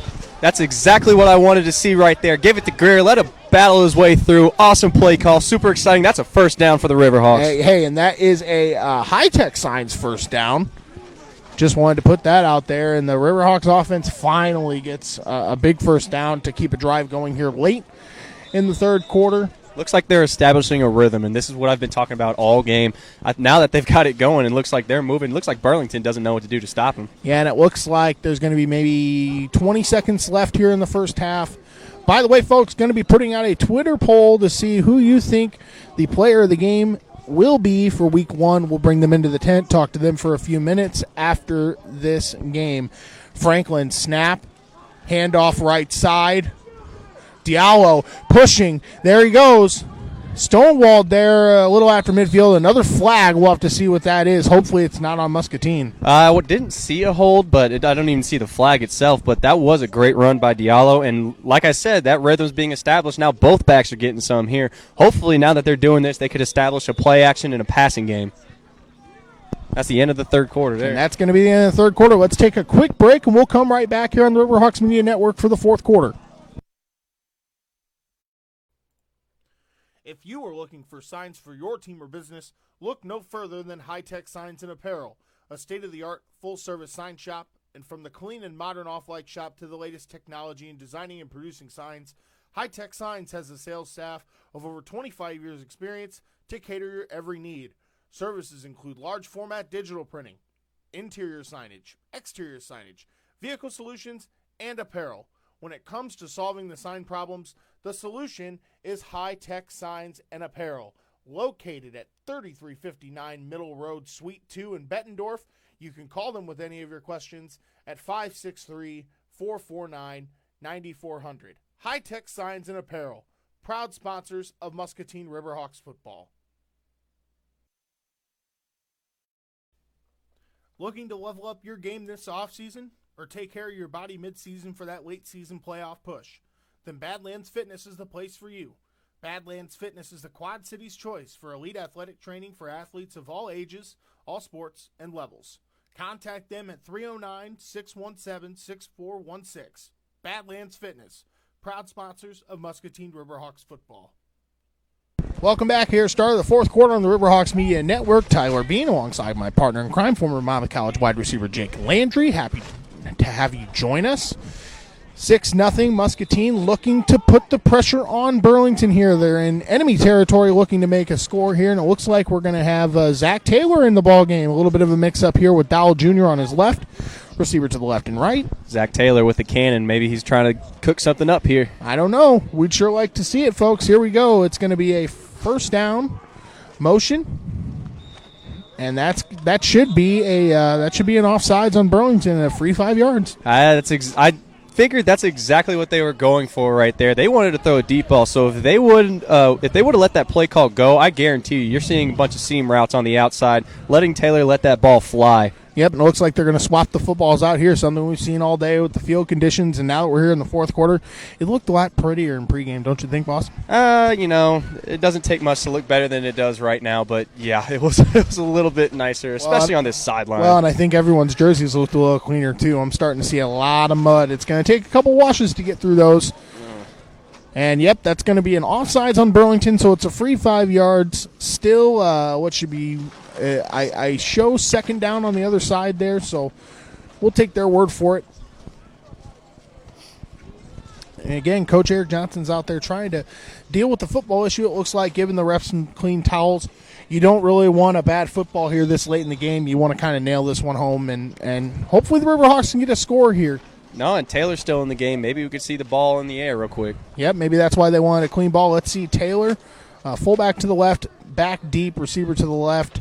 Looks like it's Mundine. Mundine's going to motion. And it looks like Taylor's going to take it himself. Still going. And he's in! Touchdown, Muscatine! And I kept saying they're going to put the ball in the air with Taylor. Maybe he knew exactly what he was doing. Let him keep it. Let him run it. Wow, what a play by Zach Taylor. And what a big touchdown here late in the game. It puts Muscatine up 12. And that touchdown's brought to you by Boonies on the Avenue. See, right now, Zach Taylor is hyped up. They're trying to get it going. They're trying to get more points on that board. And Zach Taylor's clapping it up, saying, let's go, boys. Let's punch this one in here, this extra point. 12-0 Muscatine. Let's see if they can hammer it home. Looks like he's going to have single back, receiver to his left. I would assume one or two receivers to the right. He's going to wait for the motion, and it's going to be a timeout for Muscatine. So we will come right back here. Muscatine just scored a touchdown. This is Riverhawks football here on the Riverhawks Media Network. All-American Diner, the leading restaurant serving Muscatine County, and surrounding areas since 2020. Serving breakfast all day as well as lunch and dinner. They offer a fish fry every Friday and a buffet on the weekends. For your next meal, visit All-American Diner in Muscatine or call for more information at 563-263-2224. All-American Diner, proud sponsors of Muscatine Riverhawks football. We are back here on the Riverhawks Media Network, and Javon Maynard came by. We asked him if they were going for one or two, but they told us that the refs lined him just short of the goal line, so no touchdown yet. Man, that was probably my best touchdown call yet this year. I agree, but, we don't have much to go off when it comes to that, so maybe you could get this one right here when they punch it in the end zone. Great. Now the interns are going to laugh at me on the way home for making a fake touchdown call, but here's the deal, folks. First time doing it. I'm okay with it. It's just good practice. Let's hope the Riverhawks can punch it in here. It's going to be first and goal from about the 1 or 2 yard line. Let's see if the Riverhawks can punch it in. Again, I think another touchdown here this late in the fourth quarter is going to be a very big score. So you don't want to make any mistakes here. You don't want to shoot yourself in the foot with penalties like they've done for some of the day today. Zach Taylor back in the game. Let's see if they give it to him and let him power through. Hey, that quarterback misdirection worked pretty well. I'm surprised he didn't get in from the screams on the Riverhawks sideline. Here it's going to be a dual back. Taylor making his reads. Motion from the tailback. More motion from the wide receiver right to the left. Snap. He's going to take it himself again, and this time he's going to walk in for a touchdown, Muscatine. Not as exciting as the first one, but you know what? Those points count all the same. You like to see it. A little misdirection with both motions there. Easy walk-in touchdown. Great blocking in the front line. Burlington did not know what to do that drive. Now, here's the other challenge we've had, partner. From this fence line, we can't see if they're going for one or two, so I'm going to have to ask someone here on the Riverhawks sideline what they plan to do. You could go for two here and make it a 14-point game. but at the same time, you miss it. Now you're only down 2 touchdowns, no extra points included. Well, I mean, it's double-sided here. I'd go for 2 and get the points because your defense seems to be holding pretty well. So if you don't, we're getting some looks from Shea Mundine over here. He always has something to say. But I say go for 2 here, get the points, and let your defense hold like they've been holding all day. Hey, you know what? That's special about this Riverhawks program. Such a tight-knit group, and they want to give us credit when we deserve it. They want to cut us some slack too. So Taylor takes the snap on the extra point, hands off outside. I could not tell who that was. He's going to be short on the other hand, so it's going to stay a 12-point game. What I saw there is something that a lot of first-time players do, which is surprising that I saw Raekwon Jefferson do, is he was watching the running back run the ball. There was a lot of blocking that was missed there, and it's because people are turning around and watching the play, so not quite sure what happened there. Yep, we're going to keep it right here on the Riverhawks Media Network. Thank you for joining us. 12-0 Muscatine with the Zach Taylor touchdown. Big touchdown late as Muscatine will kick off to Burlington. And, here's the deal. Burlington's offense has yet to show that they can sustain a drive, constant mistakes. It is week 1 in the MANFL, and we saw from the game last night, the Quad City Nighthawks and the Tri-State Timberwolves, 2 new teams to this league. Kind of more of the same. I talked to some people on the sideline that were there in Davenport last night. A lot of mistakes, a lot of penalties, not great field conditions there in Davenport. And we're seeing more of that today. So I don't know how other teams are faring today so far, but I can tell you this right now. If they're dealing with the field conditions we're dealing with, it's probably just more of the same. I agree, and we'll get a chance to look at that later, but these conditions just change everything. And like I said, Burlington's going to have to run the football if they want to get any good yards, and running the football and winning a football game from behind is difficult. It is very difficult. Kickoff here deep. It's going to roll into the end zone, and this is another opportunity for you folks to get involved in on the action. We want to know who you think so far is the Danview Inn player of the game. We want to bring them into the tent after the game for a quick interview. Please be sure to comment those names down below so that way we can make a tally and come up with a guy to come in here and talk to us for the first ever Danview Inn player of the game. We're looking forward to that here after the game, but we still got some football left. A little over 10 minutes to play here in the fourth quarter. Muscatine up 12-0, 2 scores. The Burlington offense comes out, and the Riverhawks defense, now you can start to pin your ears back. Maybe they're going to have to go to the air a bit more here. They're running out of time, Burlington is. Well, no matter if they go through the air or they keep trying to run the football, I just want to see that pressure keep getting in the backfield. If you keep doing that, you're going to win this football game. You're going to walk out of here with the W. Another sideline note, special teams coordinator Alan O'Toole just came over and gave a big old high five to John Braymeyer. He's been fantastic with the kicks, especially in these field conditions. Pass to the outside there on a first down, and it's complete. I try to see what the number is there. 22, maybe? 32, I believe. That was Jazz James for the Burlington Express making the catch, and kind of a lucky catch. He kind of just put his hand out there, and it landed right there. I don't know if it was necessarily luck. He's got the grips. He's got the hands for that catch. It'll be a second down and short here for Burlington. And let's see what the Riverhawks plan to do, if they plan to stick with the man game or go back to more of a zone scheme and pin their ears back and bring some pressure from some different angles. I would say just keep with the man scheme, and if it doesn't start to work, then that's when you switch back to a zone scheme if they start throwing the ball more successfully. Oh, that's a muff snap. Who's on it? That's going to be a Riverhawks turnover, and what an opportune time for a turnover to happen there on the Riverhawks defense.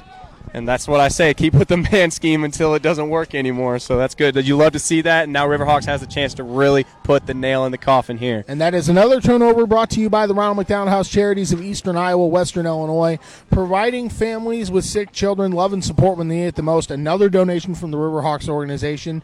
And from the commercial, there should be a link to the GoFundMe page. Please, any amount helps on our GoFundMe for this year. The goal is to raise $3,000. We've sure made a little bit of a dent in that today with all these turnovers. Yeah, it helps that the field conditions are really sloppy. Hard to grip the snap, hard to hold on to the football. Both teams have kind of struggled with it, but Burlington is the one who is showing for it absolutely in the turnover margin.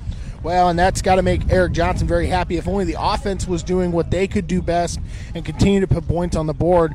Zach Taylor is going to stay in this game. I don't think that's any knock to Kyle Franklin, but maybe just getting a different look. We anticipated this in the podcast this week. And it looks like they were trying to draw him into a false start handoff. Looks like that was Diallo. continuing to push the pile, and there's Bobby Smith. My goodness, he's still going, and he's in. Touchdown, Muscatine. Well, what a play that was. That was just My a big goodness. old push near the end, and they just fell into the end zone. The Burlington just could not That's stop them. absolutely fantastic. Completely out muscled. Coach Eric Johnson fired up on the sideline. Eric Johnson chirping to us there. That touchdown's brought to you by Boonies on the Avenue. It's an 18-0 game. The Riverhawks pulling away here in Burlington. I don't know what he said to us, but he is fired up. I don't know either. And here's the thing. He said he didn't want to come into the tent, but we almost have to ask him to come in and see what he wanted to say to us. I'll let you ask him. You could deal with that. I'm not going to be the one to ask him. Yeah, but you're the intern. No. We're having some fun here in Burlington Community Fields. If you're just joining us, you've missed a really close game up until about maybe 15 game minutes ago, maybe 10, 15 minutes ago, as the Riverhawks go for an extra point up, 18-0. Taylor dual backs Minch to his right. Handoff there.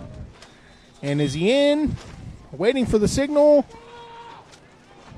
I can't tell if he's in or not. Nah, he didn't. They just said, oh, we got some shoving after the play. Now we're going to have some flags. Now we got some flags. Here's the deal. We got to get this under control. If you're the Riverhawks, you got to keep under control.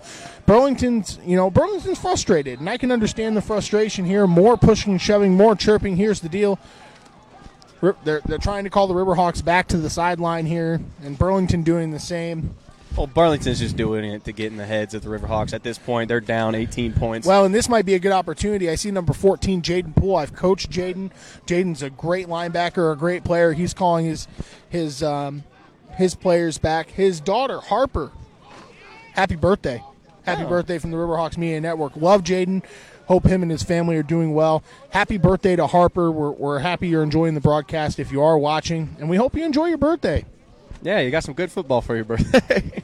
Hey, any football is good football, friend. I agree. I completely agree. Even though it's super muddy, super gross, we're just happy to be out here.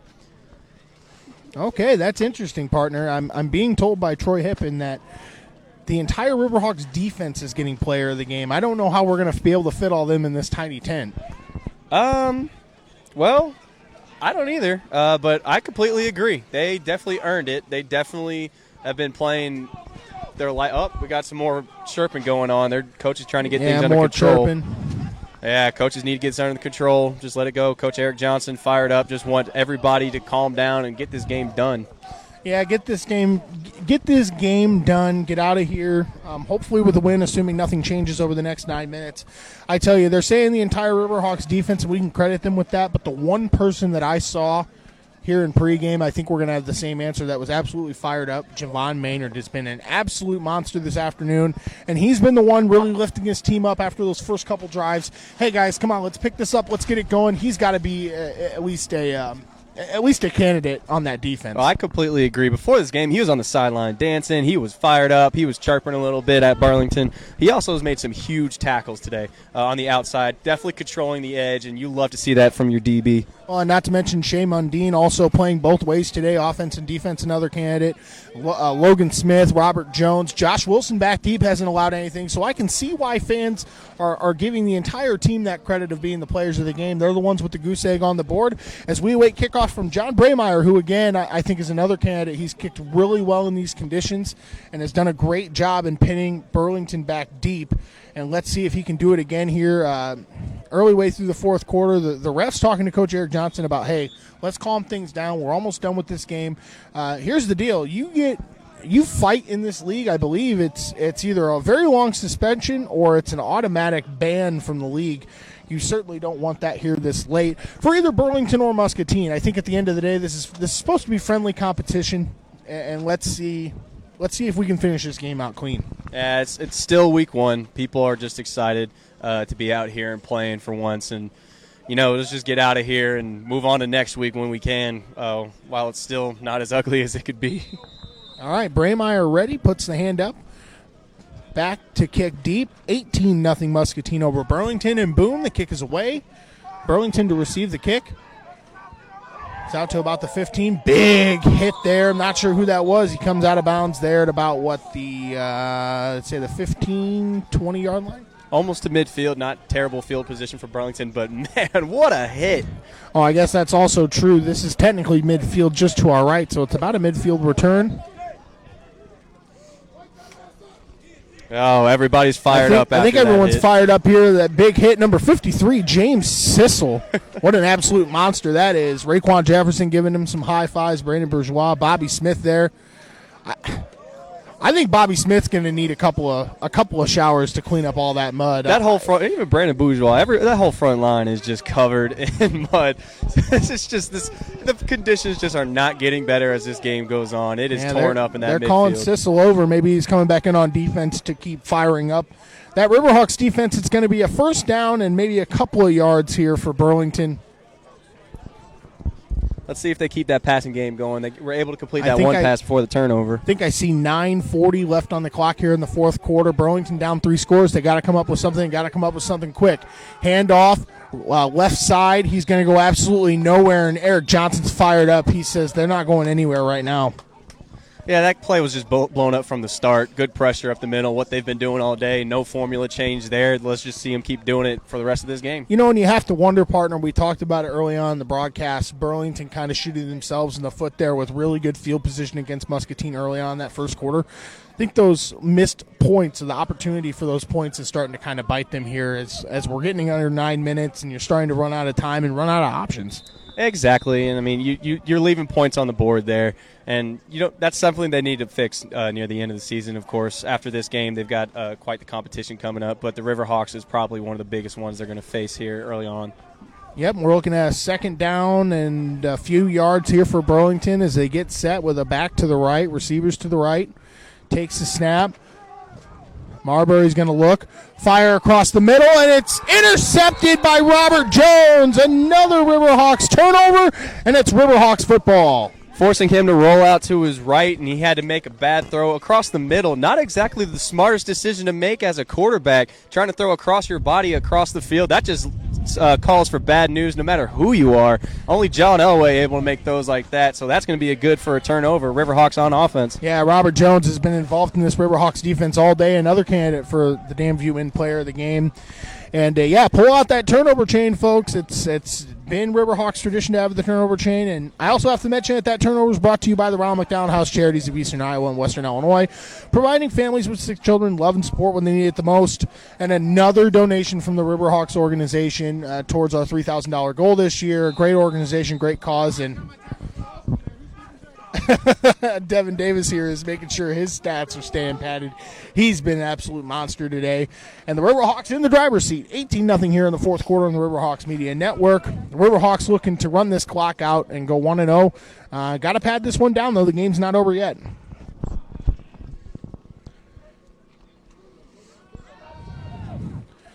Handoff. It's going to go absolutely nowhere. Diallo slammed down to this muddy turf here in Burlington, second down. Well, I think the defense is starting to expect them to try to run out the clock a little bit, so they're going to send a little bit of pressure up front to try to get them to not get any more yards, obviously. So they're trying to get that ball back. They need to score quick if they can. And I think if my eyesight's correctly, 8 minutes, 20 seconds left in the fourth quarter, second down.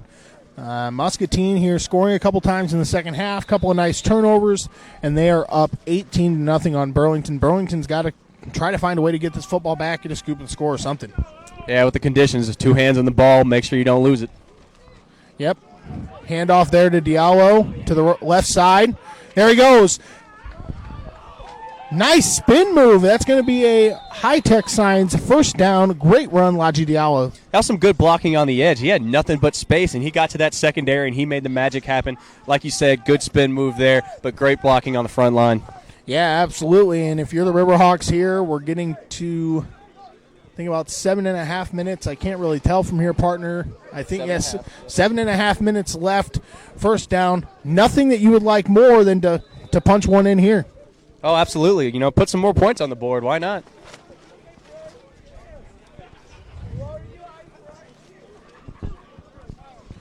Zach Taylor still in the game, back to the left, single back deep. The big boys on that offensive line looking to move things, and that is number 31 taking the carry, and it's going to be a short gain, second down. Well, that's something we're going to have to talk about on the next podcast there, partner. And we're going to have to talk about Zach Taylor coming in the game and taking control of this offense. They were able to put up 2 touchdowns with him under center. We're going to have to see how if that affects anything going into next week. Yeah, and again, I don't think it's anything Kyle Franklin did. I think he was just fine in the first half. I think when you've got 2 quarterbacks that are more than ready to take the snaps, you want to get looks. You want to get film on both, and I think that the time of playing time has been equal, and they've got film to take into next week to see how they want to take on the Midwest Hawks. That'll be our home opener. I know we're looking forward to that broadcast. Absolutely, but one thing to mention is it's hard to get a gauge exactly who did better in a game like this with conditions this bad. You weren't even able to throw the ball. You don't even know what your receivers can do at this point. So I think next week will be a real true test for that quarterback battle that's been going on all camp. 6 minutes, 15 seconds left. Should be second down as Zach Taylor takes the ball. Handoff there. Nope, it was going to be a keeper, and he got maybe 1 or 2 as he was stonewalled there. It'll be third down. A little bit of a scuffle near the end, but that looked like a speed option they were trying to run. Gobbled up in the backfield, had no chance of getting out there.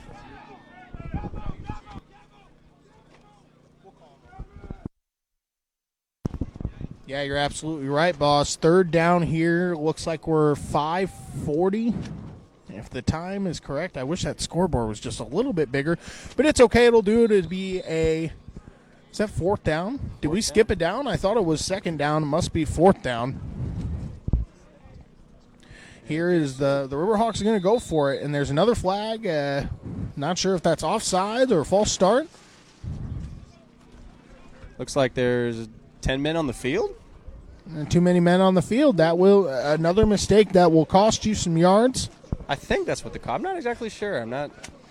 Well, if there's 10 men on the field in 8-man football, that's certainly not now good. They're calling for third down. Looks like the referees are trying to figure out what exactly is going on here. I haven't been it's able third to, down now. And no knock to the person on that sideline. No, back to fourth down. That's the thing. I've been so confused at the down and distance all day. No, back to third down.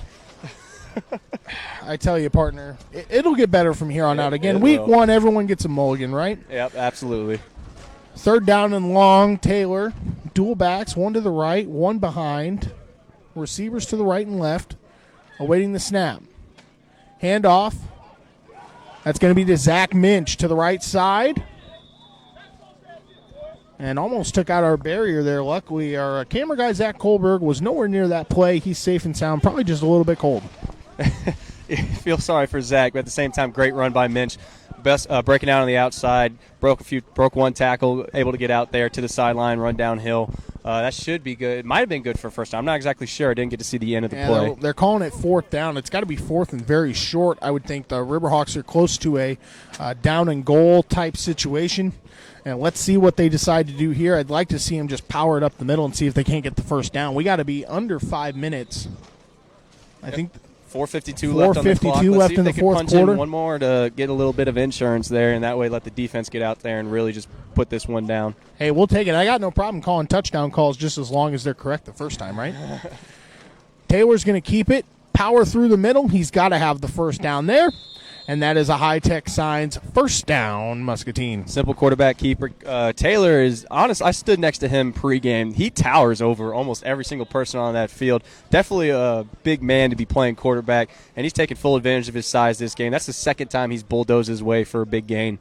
Yeah, I'm not sure if we've got a shook-up Burlington Express player here on the field. Let's take a quick timeout here, a quick 30-second break. 18-0 Muscatine. We'll be right back on the Riverhawks Media Network. Holler's Bar and Grill. Food to drool over and entertainment to make you dance. This is what you would imagine in a Quad Cities bar, and Holler's Bar and Grill is just the place to have it. Serving happy hour every day from 3 to 5 p.m. with daily drink and food specials. They also deliver. Contact them at 309-277-9028. Holler's Bar and Grill, proud sponsors of Muscatine Riverhawks football. And we're back here just in time on the Riverhawks Media Network. First down and goal, Zach Taylor. Handoff left side. I think that was number 29 on the carry. I actually think it was Greer on the carry. I'm not at this point. Numbers are numbers are they're arbitrary. They're arbitrary. We can't even can't read them. We can't tell at this point. No, you're right. It was Kevin Dowell Jr. on the carry, number 29. Yeah, be sure to stick around post game after the hands have been after the shaking of the hands, if you will. We'll bring in our player for the Dan Viewen Player of the Game. We're close to determining that, but we'll probably need another nice long commercial break to really make that decision. But we're excited to talk to one of them here after this game. Hopefully a Riverhawks win. We're a few minutes away from that here on the Riverhawks Media Network. Taylor, second down and goal. Got a back to his left, receivers to his left and right. Takes the snap, is going to look, going to pass. It's going to be Ariro Greer, and he is absolutely clobbered from the reception. It'll be third down and goal. That was almost like a shuttle pass kind of play setup, but, I mean, the defensive line just got in way too quick. Not much going there. Yep, and if you're the Riverhawks here, you'd really like to hammer this one home. We're just about 3 minutes left in the ball game here from the Riverhawks going 1-0 in this 2021 campaign. I think we'll have a lot to talk about in this week's podcast. Oh, absolutely. I mean, good and bad, but at the same time, mostly if you walk away with a win on a business trip like this, you know, it's always a good way to start the season. You could definitely build on whatever you've done here today. Yep, here we go, third down and goal. Diallo deep back with Taylor. Looks like that's Raekwon Jefferson on the left as a swing tackle. Third down and goal. Taylor awaiting the snap, making his reads, making his cadence. Takes the snap. He's going to look to run it in himself. And did he get in? I don't think he got in, but he didn't get wow. in, but he laid a hit. Wow, he blew up that defender. That is just purely out-muscling the man in front of you. Wow, I can't believe we just saw that. He is hyped up after that one. He is hyped up. Oh, man, the entire sideline got hyped up off of that one hit. So looks like it's going to bring up fourth down. Probably going to see them go for it here, wouldn't you think? Yeah, you almost have to. I mean, it's a win-win situation. If you get the points, you get the points. But if you come up short, you're pitting Burlington way, way back. And the way this defense has been playing, I mean, and that's going to be a timeout, Muscatine. So we'll take another quick break, come back here, late fourth quarter action. Muscatine up 18-0 here on the Riverhawks Media Network. From maintaining that perfect smile to the most complex dental needs, Parkway View Family Dentistry is committed to providing you and your team with safe, gentle, and high-quality dental care.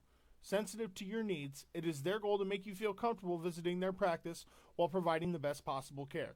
Open 8 a.m. to 4 p.m. Monday through Friday. More information can be provided or schedule an appointment by calling 309-792-0513. Parkway View Family Dentistry, proud sponsors of Muscatine Riverhawks football. And welcome back here on the Riverhawks Media Network. Tyler being Jake Landry. Looks like we're just about 2 minutes away from a Riverhawks win. 18-0 here so far. The Riverhawks threatening here on a fourth and goal, looking to punch it in. I say let Zach Taylor run it in again. He seems to be in a rhythm right now, seems to be out-muscling everybody who comes in his way. Let him run it in for one more. Yeah, why not? And I might as well announce it now. We've determined Zach Taylor is the Dan Viewen Player of the Game after the hands have been shook. We will bring him into the tent and talk about, hopefully, this big Riverhawks win here against Burlington in Week 1. Congratulations, Zach Taylor, first of the year. We're happy to have him in the black and gold as he takes a snap. Heads to the right-hand side, and he's in for a – is he in? He's in, but this looks like there's a Riverhawks touchdown and more pushing and shoving here on the Riverhawks and Burlington sideline. Oh, boy. Oh, man. Oh, no. Oh, man. Oh, no. No. If you are looking for a place for fellowship and worship with great people, look no further than River City Church, welcoming those from all walks of life and faith with 2 Sunday services at 9 a.m. and 11 a.m. in Moline and 10 a.m. in Milan. More information can be provided by calling 309-764-5685 or 309-558-0065. River City Church, proud sponsors of the Muscatine Riverhawks. Have some critters bugging you and your home team or business? Call The Bugman, the top quality pest control service in Muscatine. Services include tackling ants, bed bugs, bees, cockroaches, fleas or mites, hornets, wasps, home inspections, and so much more. Give them a call at 563-554-2847. The Bugman, proud sponsor of the Muscatine Riverhawks. We're back here on the Riverhawks Media Network. Diallo gets the ball, heads left, heads to the right. He breaks a couple of tackles and he could go. He's to the 20, to the 10. Could go all the way for a Boonies Riverhawks touchdown. Man, I'm hungry. And what's this, folks? Change of events as Diallo's off the field. Looks like he's on Iowa Avenue in Muscatine. I think he said something about being hungry. He crosses the street. He jumps the curb. Oh, look no further. He's at Boonies on the Avenue. Let's head inside. What's a pizza? That is an MVP play, and you could be the MVP of your team at home by heading to Boonies on the Avenue in Muscatine. A family restaurant with over 27 big screen TVs, daily food and drink specials to cater the needs of any sports fan, from a rookie to a Hall of Famer. Looking for a night out or a place to watch the big game? Look no further than Boonies on the Avenue, located at 214 Iowa Avenue in Muscatine, or by phone at 563-263-0626. Boonies on the Avenue, proud sponsors of Muscatine Riverhawks football.